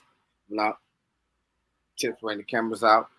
The Guy with the Book, Think Mega TV, and Purple Do Rag. Anybody want to learn something about who you are? Obviously, there's a lot of religious material to learn from. There's a lot of lip-to-ear information from masters you can get. But I would also say to use these books in the Mastermind Library as a reference for yourself. Books like this, Ancient Monuments of the Mississippi Valley, that was in the War Department Library. Why do you have a need? So where can they get this information again? What we call the Department of Defense Library. We called it the War Library back then, War Department back then. Why did you have this in your library? Why does my ancestors' indigenous structures they built? Why does that got to be in your library? Why is it important to you, right? And there's a lot of information in here that'll show you. And this is an 1848 copyright on this book. There is some valuable information in here. So anybody out there who wants to get hip on who you are, hey, jump in there. You can ask us some questions. And so, like, that's an 1848 copyright. And then me looking up the publishing company that put that book out. The publishing company is 100 years older than that book. You know what I mean? And so we got to think, and when we talk about in terms of, technology, how we receive our messaging, because Ferdinand had made a great point about that what it took to be able to put out information, by print press in these times. But it, according to Real Quick, these people, Longman, Brown, and Green, they published 36 William Shakespeare pieces. So, you know what I mean? Just because you publish a piece don't make it the fucking truth. It's a publishing for a read. You know what I mean? Yeah, but you just called out the Jay-Z of that time. What about it? Shakespeare. I'm saying Michael Jackson of that time. Yeah, he was the Jay-Z of that time, but that don't make Jay-Z the truth. I'm saying Longman, Brown, Green, and Longman's, the publishing company, is fucking Universal Music. You know what I mean? It's like, all right, it's a publishing company. They putting out the work. And then, and at this time, now we're privy, we have access to get it. But in these times. So what my brother is saying to the niggas like me. What I'm saying is this. They control the words. So common people have not been reading for 100 years yet. So when we say, why would these people put these writings out? You're thinking about in a fucking modern day mind, because the modern man, like the common folk, has not been reading for 100 years yet. I'm talking about white, black, whoever. So we haven't been reading for 100 years yet. So were they putting the truth in those books back then because they felt like other people weren't reading? I mean, it's all perspective, because it's like saying four corners of the universe, like they used to say four corners of the earth. Is the world flat? You feel what I'm saying? Mm-hmm. So that's why you say, are they putting the truth? You know, the same people that told us it's a globe told us it's from Africa. When you say people haven't been reading for 100 years, that I disagree with. If maybe what you mean, and you might mean they haven't been reading for 100 years, but if what you mean is they haven't been comprehended properly. No, I'm saying reading the right material. No. I would agree with that, but this is the thing. When we think about people reading, keep in mind that TV is new, right? I'm not talking about radio is new. Our ancestors and our grandmothers, our grandfathers, they were reading. They just might not have been reading the right stuff. Who? My grandmother, that's not 100 years old. That's not 100 years ago still. I'm saying I'm talking about the masses of people, the majority of people. Like public school ain't even. I thought you said the last 100 years. Huh? I thought you had said the last 100 years. Yeah, I said we ain't been reading, but less than 100 years. I'm talking about the masses of people. Like the masses. I think that we've gotten away from reading. I think that we all were reading, and then we slowly started moving away from it because technology kept advancing. You get the radio, then you get TV, and then eventually you get video. I'm not talking about radio and TV. I'm talking about word. I'm talking about the masses. I'm not talking about a select few. Like, all right, say for example, when they talk about the Bible, the Bible was written for clergy and shit like that, right? So the masses of people everybody didn't have a fucking Bible in their house. I'm saying people did not have access to written word. People were not reading. I'm not talking about, oh yeah, a person could read. I'm not talking about that. I'm talking about people. Like even you'll see in movies like fucking Life, the mailman come and bring the jail letters, and be one nigga got to read the whole jail day letters because people weren't reading. I'm not saying every single person could not read. I'm talking about the masses of people. Like education, public education wasn't even a thing. Like everybody wasn't learned in English or in any language for that matter. Like it wasn't written word. Everybody didn't do written word. It's just a fact. And you can look and show me, like, Show me some people reading. I'm talking about the mass people aren't reading in 1800. In 1865, there weren't people. This is why you got people. It took them fucking years to even know that treaties, that the Emancipation Proclamation, for an example, was written because people couldn't fucking read. Everybody didn't even have access to written word. So was they telling the truth though? Because they felt like people wasn't going to be able to read, or they planned that people will be able to read in the future. So they was like, okay, let's put these words together, so when they do know how to read, we can make them believe this shit. I just saw. All right, I'm just pulling up. What is this? What side is it? British Reading Short History. They said, and this is British Reading Short bookbrunch.co.uk. It says by 1714, 30% of the population was reading. And 10% of women. You know what I mean? This is just a random number. But even in how the hell you think they fucking, how you think they got those numbers? Where do those numbers come from? What was the census They created? say in late 1400s, 10% of men were literate. So that means a very little bit of people. I'm still going with that. In the last 100 years, we've gotten away from reading because you go back far enough. Over there, so that's now the 1930s, 1940s. So think about melanated people and think about poor white people, right? Mm-hmm. They probably are having trouble with affording a radio or affording a television.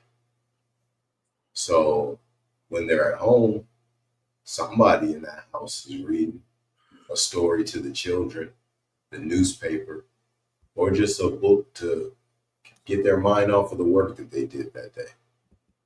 But technology is what got us away from that. I mean, you know, reading is technology. Newspapers are technology. Let me see. We lost Purple Do-Rag. Technology is just new. No, you didn't. I'm right here. My bad. A pencil is technology, Ferdinand. Technology.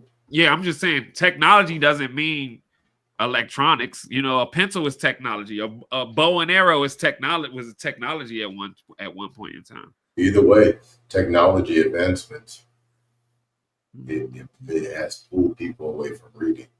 No matter which way you look at it, whether you want to got any videos, Crayola and crayons and the really cool watercolors that they've made to paint with, or whatever. Like all of this is technology, like you said, and each of those things has pulled people away from actual reading.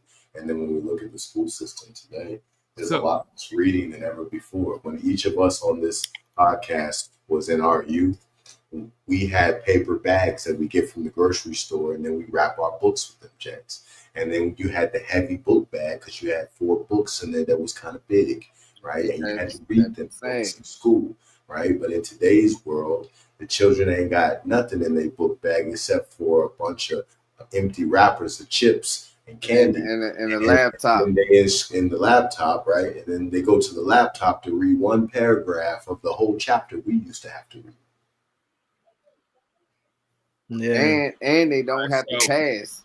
This is from the National Center of Education Statistics. What the fuck? Have you ever heard of that? Not the No Child Left Alone or some shit program that they got going on? Left Behind. No Child Left Behind. Yeah. All right. This is from the National Center of Education Statistics. It says the number of births, population size, and important determine the scope of the school system. But the relative size of school age population is also important consideration when examining the impact of the cost of education on the adult population. In 1870, about 35% of the population between 5 to 17-year-olds. This proportion fell rapidly to 28% at the turn of the century, but further changes in the beginning of the century were very small. In the 1930s, the percentage of 5 to 17-year-olds in the population began to decline, reaching a low point to 20% in the 1940s. During the late 1960s, the proportion from 5 to 17-year-olds rose to 26%. However, the population has fallen in recent years, hitting 18% in 1991. I was pulling these, saying too, like, when you think about like the times, like the 40s, everybody wasn't even going to school. These are the time where people worked, so everyone didn't read. Like education didn't have the same emphasis on what year education was that we have published today. that you read that? Huh? What year was that published when you read that?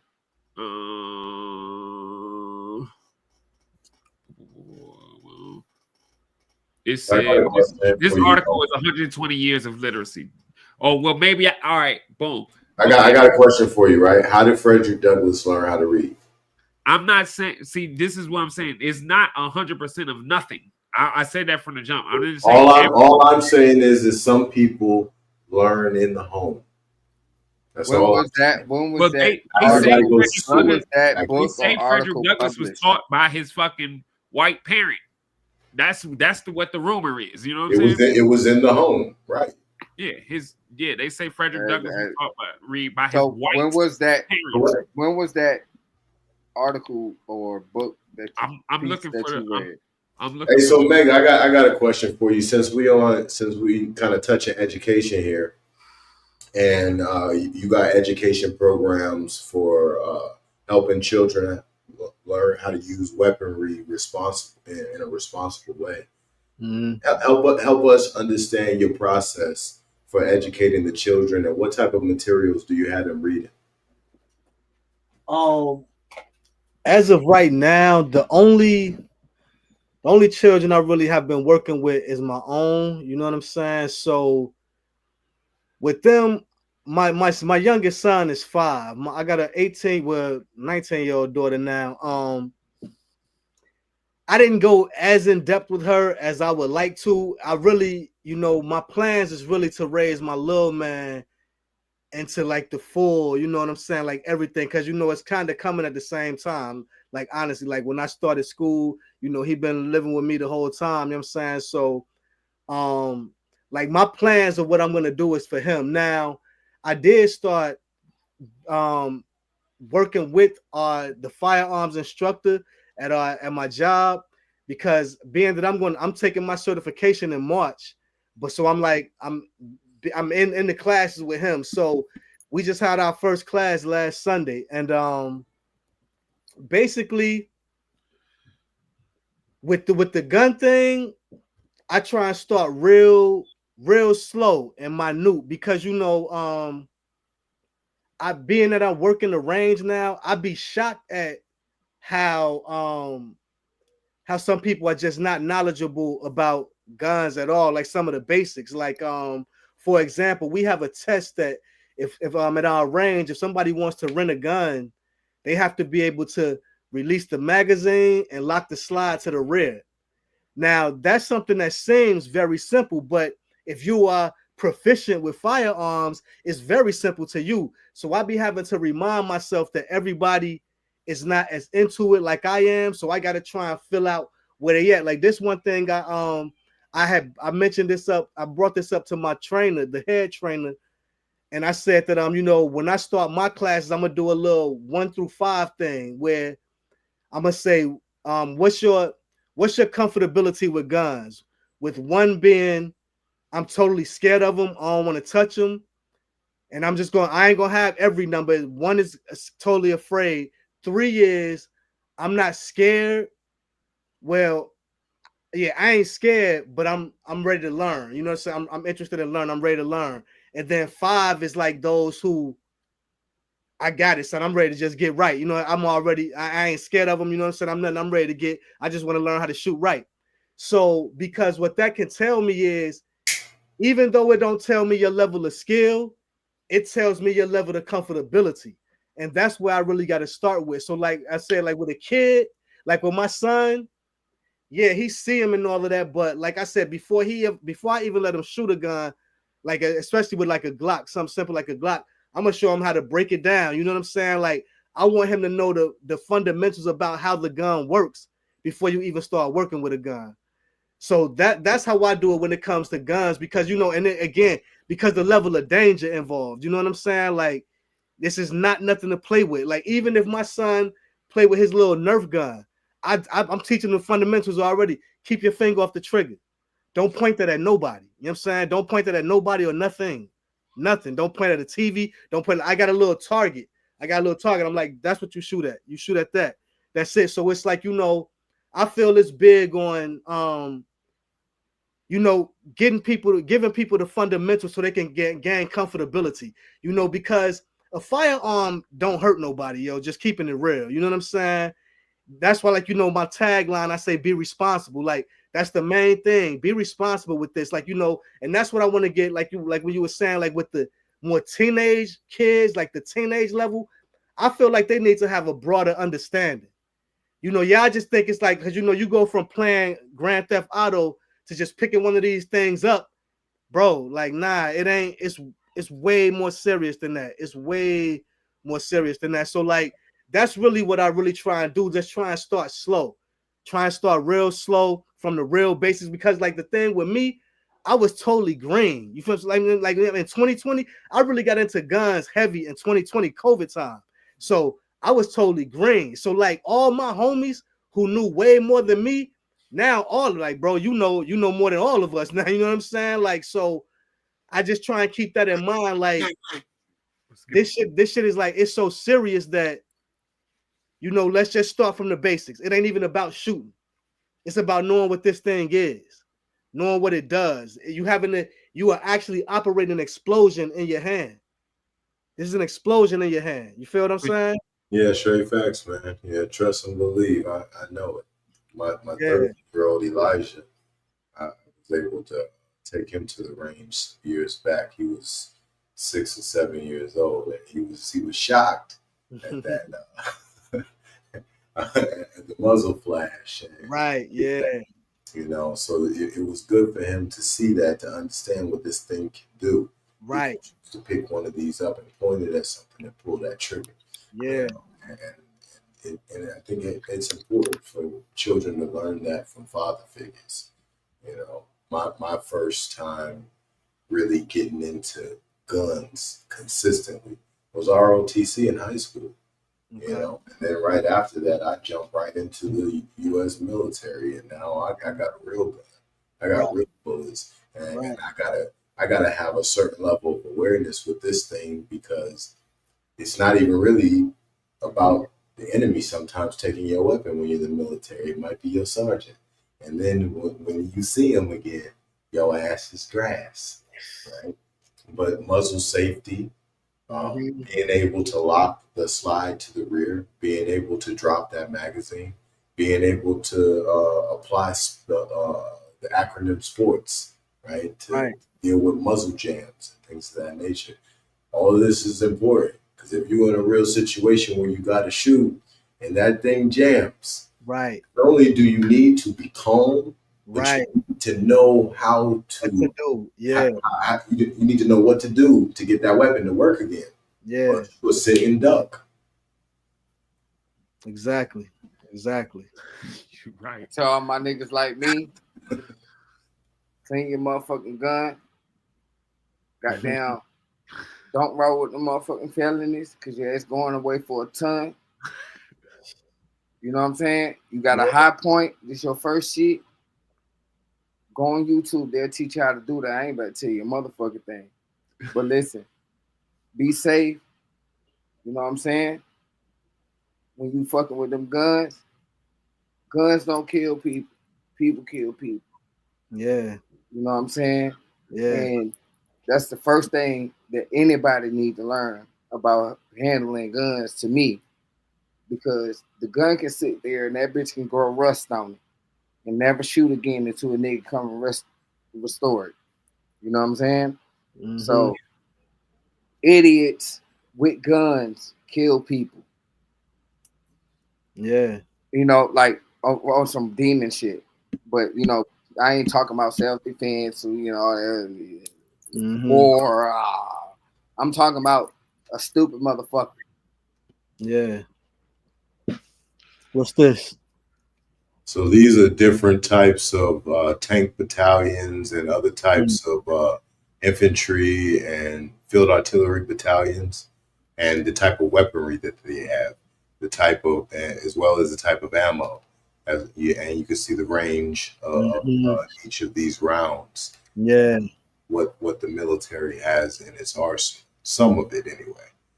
And obviously it might be a little challenging for everybody to understand this, but these are some pretty big rounds right here. Right. 125 millimeter rounds, 14 millimeter rounds. These are some very large rounds. Right. So this is something you don't want coming anywhere close to you. Because even these 14 millimeter rounds, if they come close to you, let's say within 3 to 5 feet, they're probably going to blow you a couple feet back. And if they actually hit you, you might fly 20 feet. So understanding these types of things is good for military or whatever, but it's also good, I would say, for children to learn these things so they understand what these weapons can do, as well as what the cost would be if they choose to use them ever. You know, because the cost is exactly what Purple Do-Rag was talking about. However, the cost is how you get to sleep at night, what your daydreams is like. Because depending who you choose to use this weapon against, if you ever do choose to use a weapon against anyone, well, you're gonna always remember who you connected with when you pulled that trigger. Yeah. Always see that face. And you know something, man, like that's something I say too about, you know, about getting more experience with it for the teenagers and stuff like that, the younger group, because you know, when you, like I said, when you learn how to shoot, like for me myself, you know what I'm saying? Like when I being that I know how to shoot, I have a lot of guns, but I know a lot of people with guns that don't never shoot them. They just got guns. So my thing is, when you know how to shoot, bro, I would never want to pull my gun. I never want to do it because I know what's gonna happen, bro. I don't want to do that to nobody, yo. I don't want to do that to nobody, bro. Facts. Like even me, when I talk, I ain't even into hunting, you know, and I don't knock nobody that hunt or nothing like that. But I'm not like, I don't want to take, like, I'm a target shooter, bro. I'd rather shoot targets, you know what I'm saying? Like that's what I get my thing from, you know what I'm saying? So, you know, like, yeah, but when you really know what you're doing, it'll make you look at it different, like, damn, you know what I'm saying? Like I said, bro, like, you know, that, and that's also why I said, like, how I live my life different. I started moving differently when I got my concealed weapons license, and I know it's on me every day, all the time, and also I know how to use it. I don't want to be in certain places where something could happen. You know what I'm saying? Like straight up. So I just limit my movements for real, yo. Yeah, yeah, that's fucking true. That's Do we have any do we have any videos to show? Have you seen it? Have you seen it tonight? Yeah, let me before I get off, because I told you I gotta go and do some editing and shit. I still got some shit to turn in the morning. But before we go, if we know, I'll get into some soldier stuff. I have everybody in here turn into a sergeant major. no, that'll be ill too. But like I said I gotta get off this jump before 10. I still gotta finish this shit before I lay down. But I wanted to ask a question, thinking back to the literacy thing, right? And taking me back to Dan Calloway. It's something I've often thought about. Dial back. Anybody up here, especially the guy with the book, Mega, not mentioning Denmark VC, not mentioning Dred Scott, not mentioning who'd you mention earlier? Frederick Douglass, Sojourner Truth, Harriet Tubman, who were the notable ones? Nat Turner. All right, name me some Africans, some Moors, Americans, some melanated people from slavery times from 1492 to 1865. Not named Sojourner, not named Dred Scott, not named Harriet Tubman, not Benjamin Banneker Bay. Huh? Benjamin Banneker Bay. I mean, Benjamin Banneker, that falls in the same bucket as Harriet Tubman. Those are the same people that we all know. Not Benjamin Banneker. We know Benjamin Banneker. All right. So name me somebody that's not named Benjamin Banneker, Frederick Douglass, Denmark VC. Nigga to name somebody, then name somebody and say not him. I'm saying because I'm talking about the same 15 people that everybody knows. That everybody don't know who Benjamin Banneker is. Everybody knows who Benjamin Banneker is. And she was everybody on this call knows. Everyone knows who Benjamin Banneker is. No, bro. There's no person that doesn't know who Benjamin Banneker is. So why do you want us to pull somebody up? Like I'm asking you first. I'm asking you to name someone outside of Sojourner Truth, Benjamin Banneker, the normal 10, 15 corporates. I'm asking you, can you name someone? Mary Bethune-Cookman. Right. Okay. That's in the same pot. That's in the same pot. Yeah. That's in the same pot. He's proving my point. Adam C.J. Walker. Adam C.J. Walker wasn't no slave. I forgot his name, but he's the founder of Hampton Institute, General somebody. He was Booker T. Washington's mentor. Okay, General somebody. Master P. But he was the founder. P, nigga. What did you talk about? No, Master P was the first nigga that got that check for them bitches. Go ahead. I'm for real. Shoot him, Mega. I can't think. If it ain't I'm giving you 400 years. So this is what I'm trying to show you, the lack of literacy. Because I'm pretty sure if we were literate, that there would have been more of us written about and more of us read about. And this is a 400 year span. After what I just explained about the biggest secret in the entire world, the biggest secret in the entire world is who the people are who are considered African American in this country right now. So when that's the biggest secret in the world, because you got all of the nations working together to keep the secret. That would mean that when you go back, when you go back 150 years, you got to live in the reality that this was still the biggest secret that they were keeping. And it was a lot easier to keep that secret at that time. I'm talking about this time. In this time. All those years ago, they probably didn't know who Benjamin Banneker was in his time of existence. They probably didn't. People probably didn't. Our own people didn't probably know this. You know, John Hanson. Huh? John Hanson. Dead. Okay. That's same boat.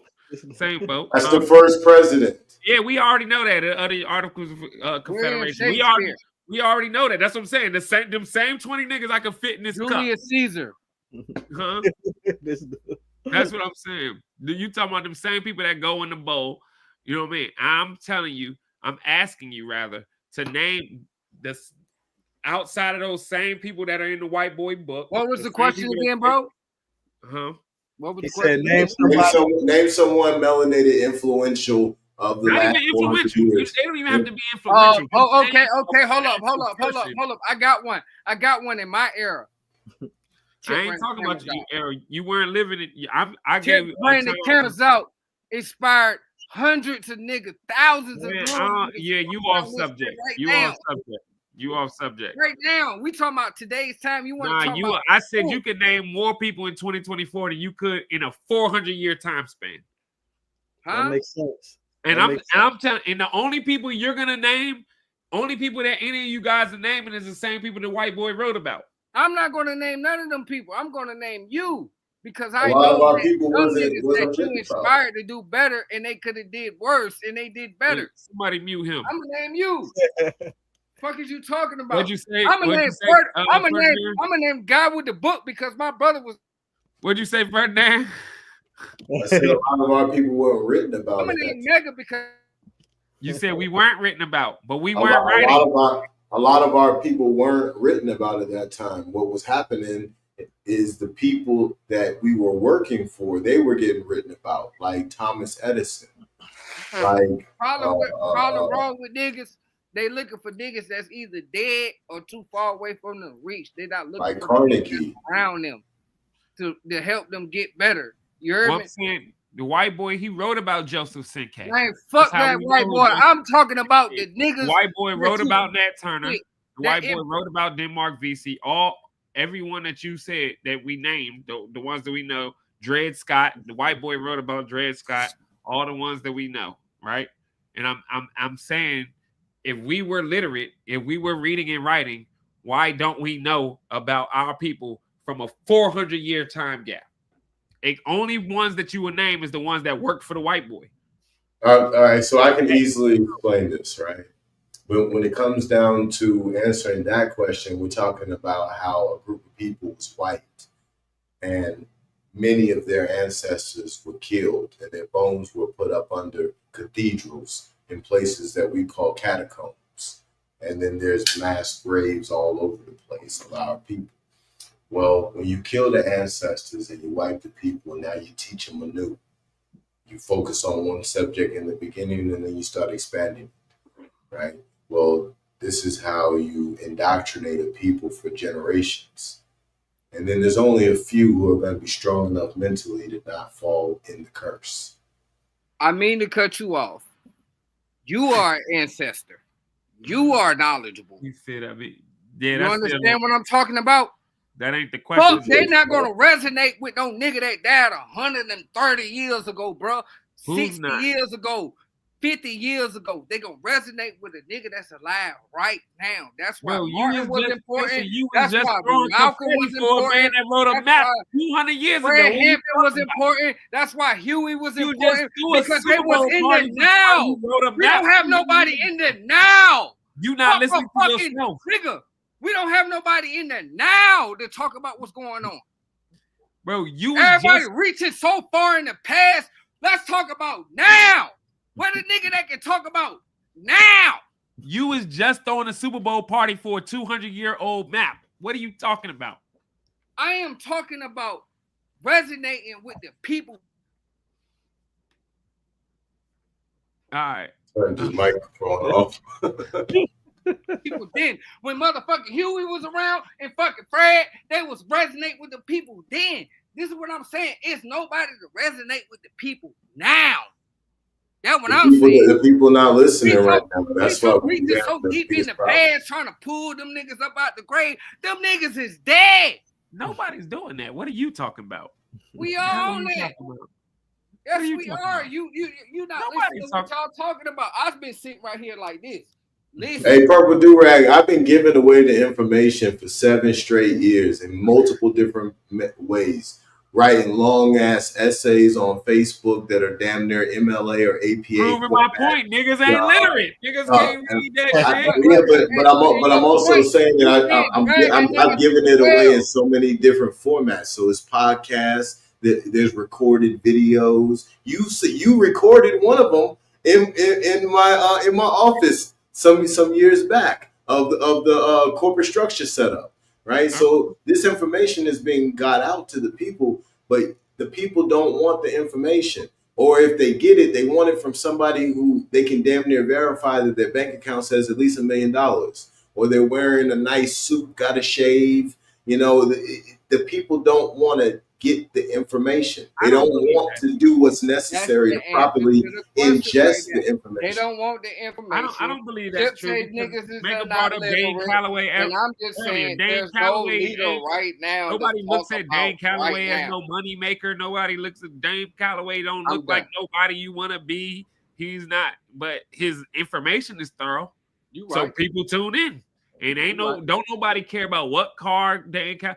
Anybody who's really spilling, who's giving the truth, they don't care about nobody's bank account. I've never heard one person ever talk about Malcolm's bank account, Garvey's bank. Nobody cares about that. Even if you bring it to the day, People don't talk about Umar bank account. People don't talk about. That's what I'm saying. That's a scapegoat. Yeah. When people are like, it's not necessarily about them talking about no bank account. We talking about people following what they we don't believe have is money. nobody to sit out here and really speak for the people. I can agree with that. Me, you, this nigga, even though we got all different point of views and views and shit. What'd you say again, Ferdinand? I was saying that it's not about people talking about other people's bank account, because most people not going to do that in a public setting. It's more so about how people follow what they believe is money. I can say I can agree with that, because like, even though we don't know what's in Umar bank account, a lot of people look at him as a scammer, so they think he might got a little something. I mean, I'm just being real. Tariq Nasheed, now you know he got the DVDs, the documentaries, the movies, so you know he ain't broke. People know he ain't broke. You know what I'm saying? So I can kind of see what Ferdinand is saying, the guy with the books, you know, because like, it's the image. Like, let's keep it real. Even with rappers, we know rappers don't be having bread like that, but the imagery, way they portray it, it makes people want to be like them. You feel what I'm saying? Yeah. Rap is a little bit different. But all right, I'm thinking like, I'm looking at it in terms of the poor righteous teachers of the planet Earth, the most followed men in the history of this world. No person is looking at their money. I'm talking about your Jesuses, your Prophet Muhammad's, your Moseses. I've never heard nobody say, "Oh, Jesus died broke." I've never heard nobody say that. I've never heard nobody say Prophet Muhammad, and people die for them, and nobody brings up their fucking bank account. Yeah, that's but I'm talking about what people of today have descended to. I get what you're saying about prophets of the past and what you're saying. No, I'm talking about today. I'm talking about people who follow. They're the most followed people. But you just referenced Jesus, right? I said they're the most followed people today, not in the past. I'm talking about I was just talking about niggas don't have nobody. Jesus, the people who have the biggest followings today, the bulk of them have a whole lot of money. Now, at least 5. You are late for breakfast. Not to cut you off, fellas. We had to. And that's part of the reason why I couldn't hear what you said. Say it again. I said, and now we are. What'd you say? What'd you say, Ferdinand? I couldn't hear you. Well, I was trying to let Purple Do-Rags. I didn't mean to cut y'all off, but we at the 1 hour and 58 minutes, and you are late for breakfast. Go ahead, Ferdinand. My bad. Appreciate that, brother.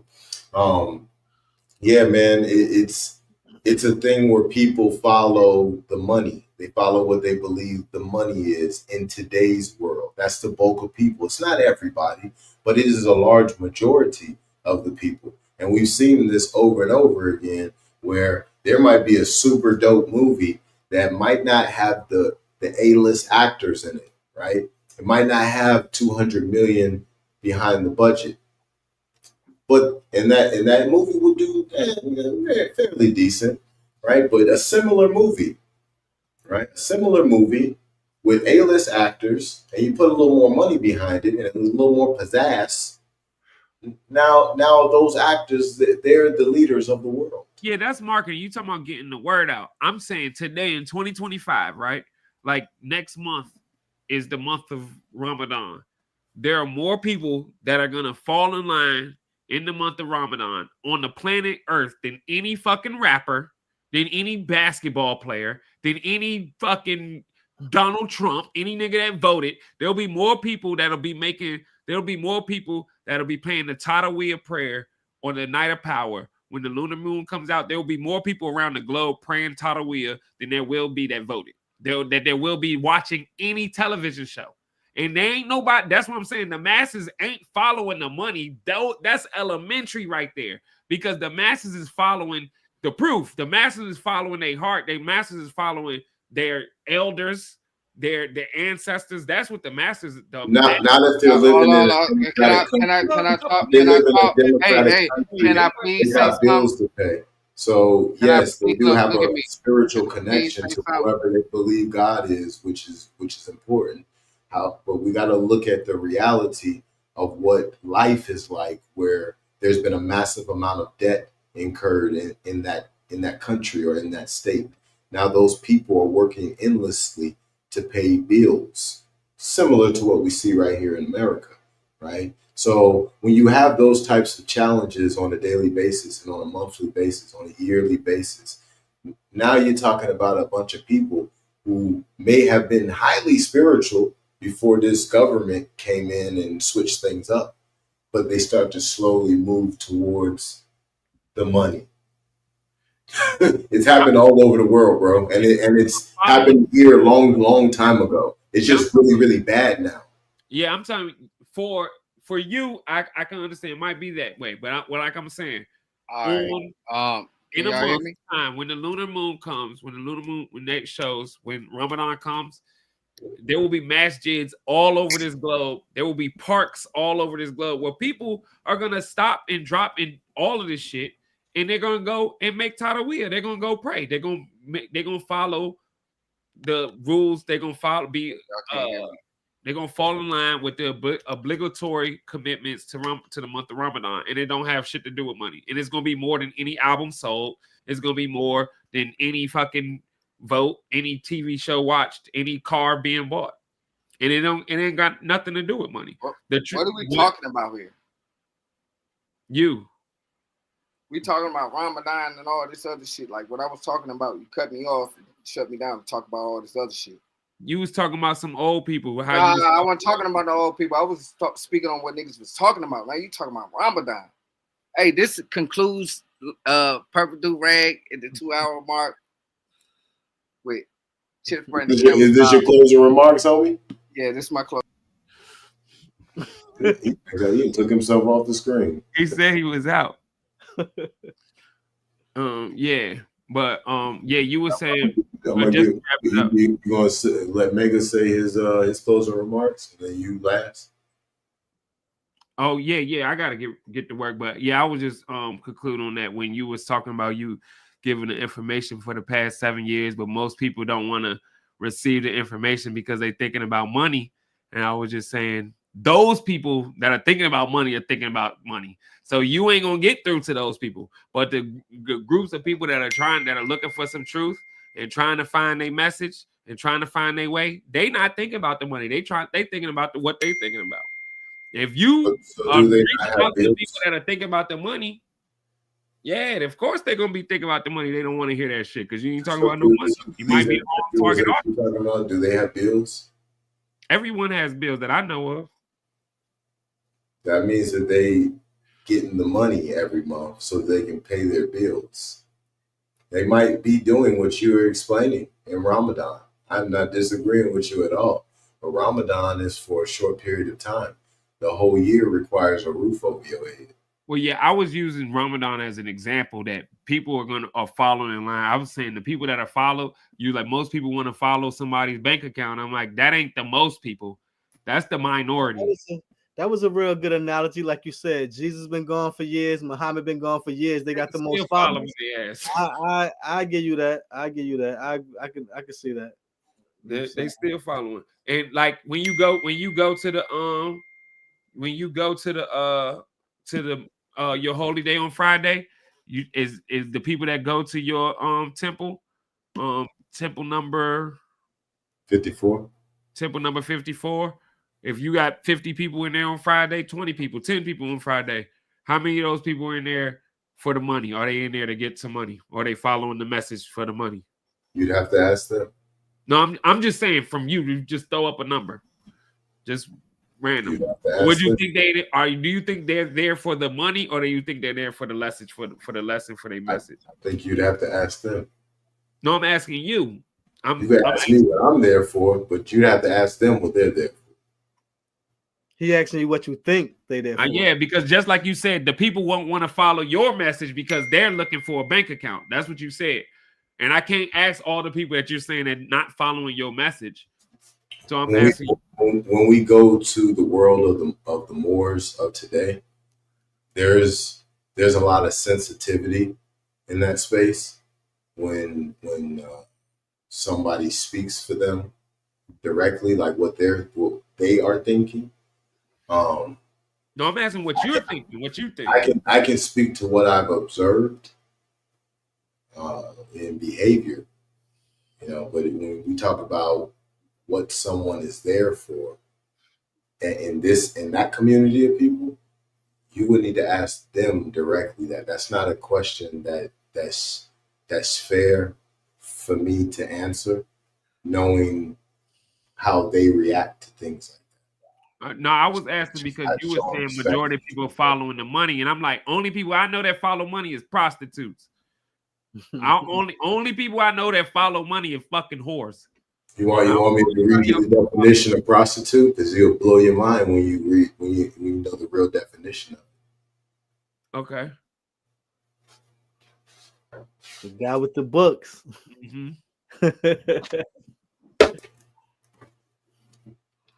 When the last time you read anything? Never, nigga. Never, nigga. That's one of the most iconic lines in the history of fucking cinema. You see, when the last time you read never, nigga. All right, you ready? Here it is right here. Prostitute. To offer freely to a lewd use or to indiscriminate lewdness.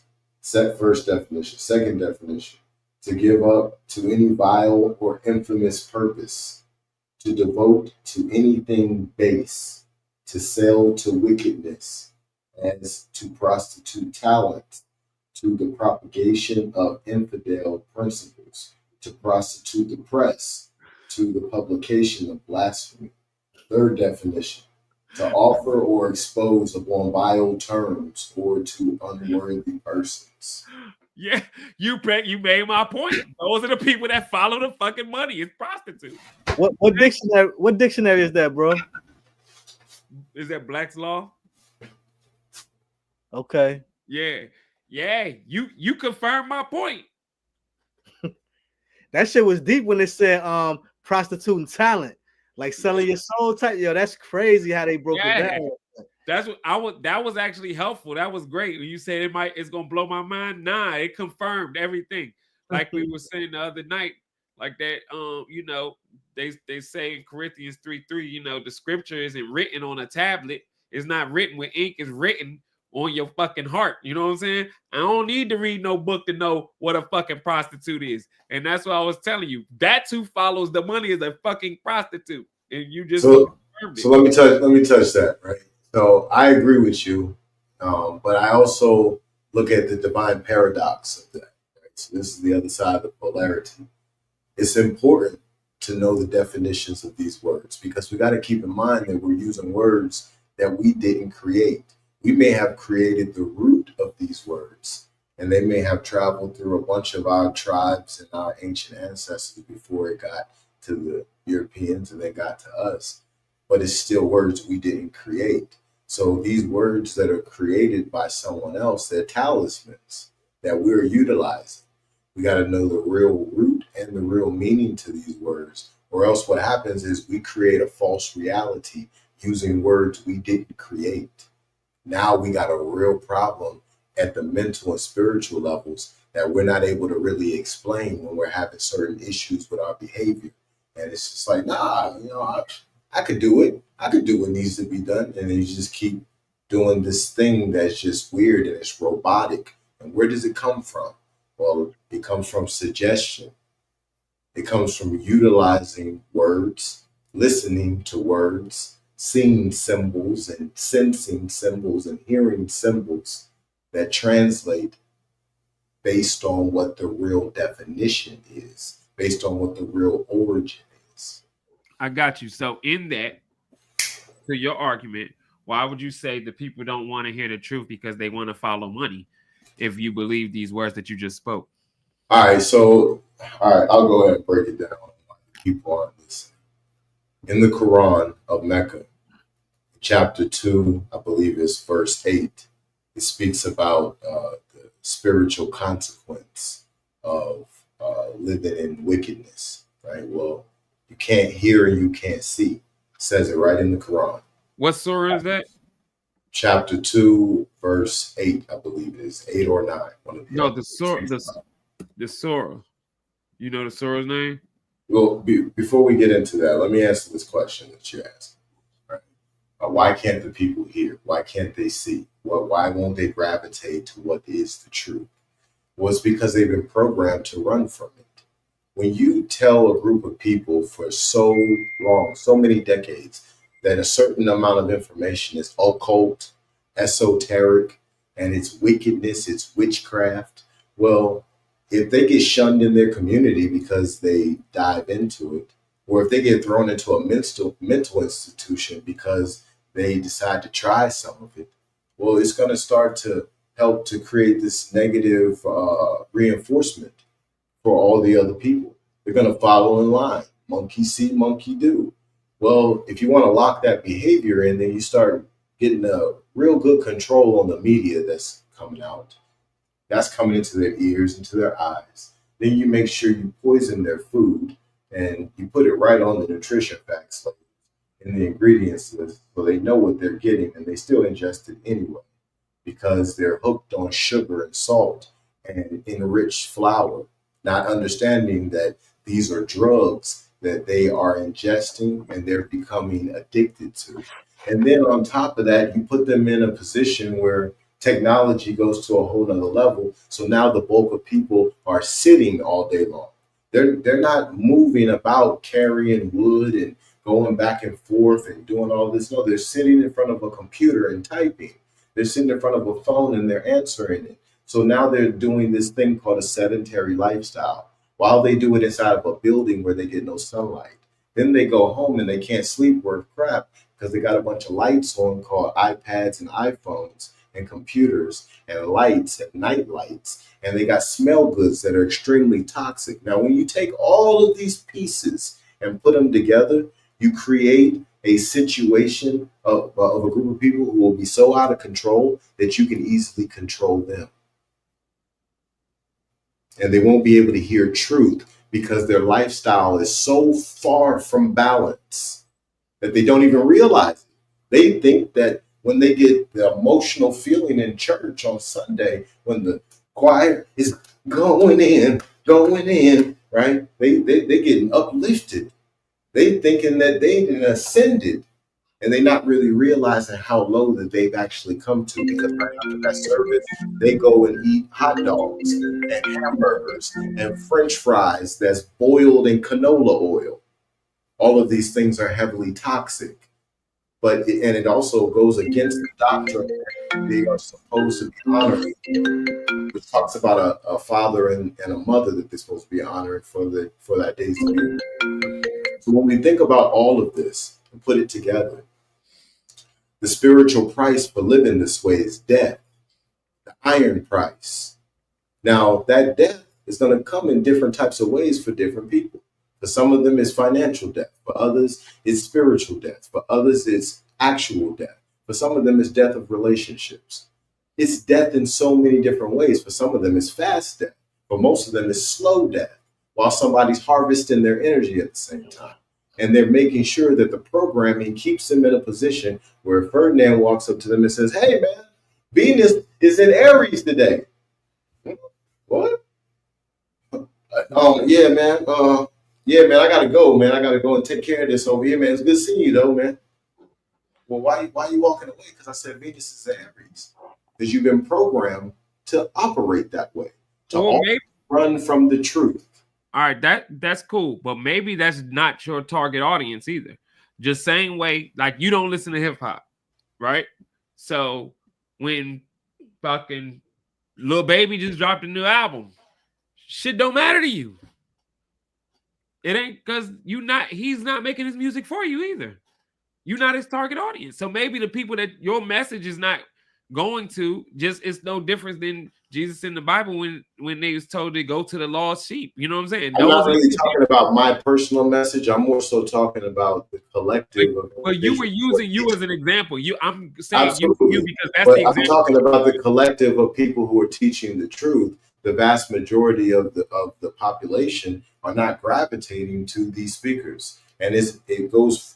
The reason why is the same reason of the one-on-one conversation scenario I just gave of me telling the homie, "Hey, what's up, homie? Hey, see Venus is in Aries." Well, if you do that with random individuals that you know, most of them are going to find some kind of way to get out of that conversation as quickly as possible. Well, if that's the case on that one-on-one level, we can see why the population runs from individuals who teach the actual real truth. And they can pull up all kinds of books. They can sit back and explain how to achieve purity, all of these things, and they won't listen to it because it hits triggers. And those triggers are tied to regress trauma or perspective on it. I can take you all the way down the rabbit hole on this, bro. You can try to make it about if it's somebody's taste, if that's their palate to be able to listen to something. But I'm talking about the collective of people who are actually teaching the truth, and there's only a few of them. We're talking about across the entire world, maybe 100,000 are actually teaching the real truth. We've got 9 billion people. That's a small population of the people. That's less than 1%.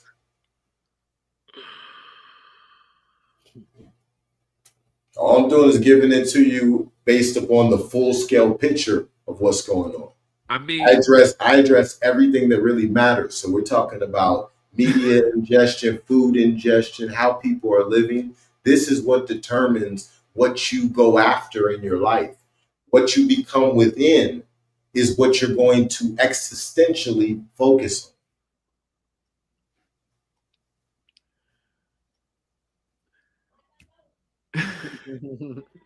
Go ahead, let's go further down the rabbit hole. Now, we just scratching the surface right now. I could take you further. I mean, we could go further, but the thing is, like, your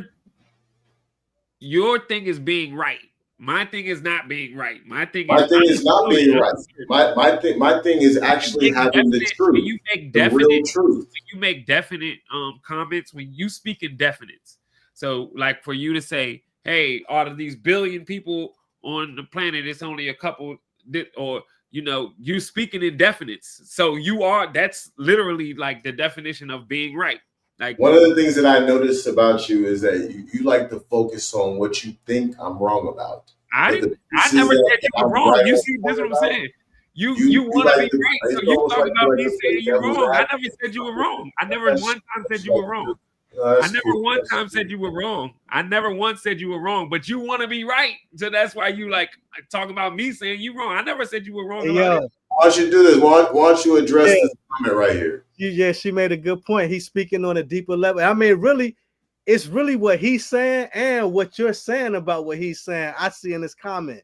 He's speaking on a deeper level that not many people will understand. He's on a different wave. Not everyone will understand. Like, that's why I say, like, yeah, like, like, I kind of feel chips on that because look, bro, I'm gonna keep it real. Like, when I hear you talk, you got my full attention. But I'm into knowledge. I'm into information. I want to learn. I want to learn new shit. You know what I'm saying? So, like, but like he said, everybody don't want to learn, bro. Everybody ain't trying to learn. You know what I'm saying? Like, and like I will say, I agree that the things you're saying, the things we ingest from the food, the media, because like you said, ingesting is not just food. Ingesting is the sounds, the frequencies. You ingesting all of that. What you watch, yeah. So, like, you're right. All of the things we ingest do make it different, right? Yeah, you're right. So it's like, but I feel like Pretty Lady Chrissy, she that was like, a real way of getting right in between both of y'all, like really with what's saying. I mean, tell me what one thing that you just said that I said was wrong, because I don't disagree with anything you said. I just know there are multiple perspectives, right. And it ain't for me. Like I said, it's not about being right. That's all I said. And when you speak in definites, it's like you're the one who asked me why people don't listen. I was just I was bringing it up because you said I've been on this path giving people this information for 7 years and they don't want to listen. And you said most of them don't want to listen because they want to look at what's in your bank account. What I came back with is that's not the truth. Most of the people are following people who they don't give a fuck about what's in their bank account. That's all I'm saying. I'm saying you speaking in definites, which is wrong. That's what I'm saying. You can't speak in definites because the majority of the people on this planet that are in holes that are following people, the most followed people, nobody cares about their fortune. Nobody's Googling what damn Muhammad or Jesus or Moses' net worth is. That's what I was saying. Let me ask you this question, right? When people are ingesting food that's high sugar content, high salt, a lot of vegetable oils that are not good for you, and it's processed, not getting much sleep, don't drink much water, sedentary lifestyle. What kind of actions does that produce? What kind of decision? Like a fucking crackhead.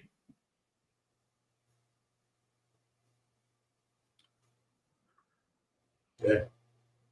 But I don't. But I mean, yeah, that's just comments. But that doesn't. I mean, I don't. But I don't know. You saying that to say what? It's like if they're not listening to what you deem as truth, that means they're not listening because they're not getting proper sunlight. I'm not talking about anything that I deem is truth. No, I mean that's what we got on this subject. You were like, there's a reason why root tribes has been very effective with helping people heal themselves of disease that Western medicine doesn't believe there are cures to. And the reason why is because we use the actual truth to help people align themselves back with the golden ratio. See, the golden ratio is truth. We can see it all through nature. Okay, so let me dial it back. Maybe I need to ask a question. Why did you say you had the reason we got on this because you said I've been giving people this information for 7 years, but they don't want to hear it because they focus on a bank account and what kind of car you drive and this type of thing. Why? What was the? I just explained like so many other pieces to that, and the only thing you seem to have heard was about a bank account and money. You understand? You said that they're off balance because they're not getting proper sunlight. They're not eating. They're not eating, taking care of themselves. We heard all that. I'm saying the reason why we got on that is because you said the people aren't following the truth because they're focused on the money. That's how we got on this subject. When you're living in a really low vibration by doing all of those things improperly that I just explained, that low vibration keeps you in a space of dependency. Now, if you're in a society where money gets you pretty much everything that you need, well, this is how you're going to spend the majority of your time when you're not asleep. So if you want to measure what I've been talking about to see if it's facts, look at the 168 hours of almost anybody's week in America. Right. So let's say that a third of that time is sleep. So that's like, I don't know, 50 hours or something like that. Right. And then you got a little bit of time for whatever it is you want to do. But yeah, they're working 80 of those hours, 40 of those hours. Working that job because they like the people there. Yeah. They're not working that job because they just want to be better at what they do. Like you might be one of those people, but the bulk of people are not working the job for those reasons. Most of them, from my understanding, are working the job so they can get some money. And this happens as a result of finding ways to get people down to their lowest vibration possible. And that requires a lot of engineering, social engineering. And it gets you to a position where even though you might have a love for God, because of this carnal nature being so low, well, what are you going after on a regular basis? You're going after what you think is food. Oh, you think that what's in the grocery store is food. Well, that costs money. You're going after clothes. You want to look good when you go to the bar and to the club. Last time I checked, those things cost money. You want to have a car that works the way it's supposed to. Maintenance costs money. Car note costs money. Lease costs money. Right? We can keep going down these money trails, and I'll help you see that the majority of mankind in civilized societies, this is what their mind is focused on the bulk of the week, every single week, all year long. And then maybe the exception is Ramadan.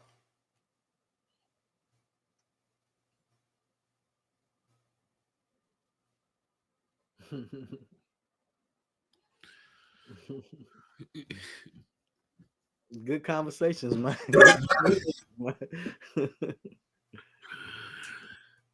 The reality of what has happened, humanity has failed. We have fucked all the way up. Now the indigenous societies are still doing well. They stay away from the rest of us who wear clothes and eat fake food and do all kinds of crazy stuff, like have a whole bunch of 90-degree angles and squares and rectangles around us. Right? Yeah. That's crazy to them. their lifestyle's crazy to us, but they still live a couple 200-300 years. It's and most crazy. people don't know it. It's crazy that you say that, because when I when a couple minutes back when we were talking about the literacy thing and people reading for these years, and I still got this map pulled up on my phone, and it's showing like the parts of the world where they have really low literacy rates. It's in fucking Western Africa, in Western South Africa, where they're saying the people aren't. This is the most illiterate part of the whole globe, but this is also the most undeveloped part of the globe too. The thing about it is, it was never really important for us to be literate. It was something that we bought into. In the beginning, we connected with the plants and the animals. Yeah. We connected with the stars. We connected with the planets. Eventually, we developed language. Eventually, we developed writing or scribing. These things happen over time. But yeah, in the beginning, we learned from observing. Yeah. Nobody got to tell a lion that he a lion, yo. Yeah. That's what killed me so much. We supposed to be made in God's image, but we the only ones who don't know shit when we get here. Every animal, they know exactly what they supposed to eat. They know what they supposed to stay away from. They know, you know what I'm saying? And like you said, that's a trick. It ain't that we don't know. They pulled us away from that. Absolutely. And Dr. Sebi, watching his videos, rest in peace, he tells us, because he grew up in the jungle as a kid in Honduras. He tells us about his childhood. He tells us about how his mom, how she lived. And then he goes into our ancient mother. He literally calls her Mama.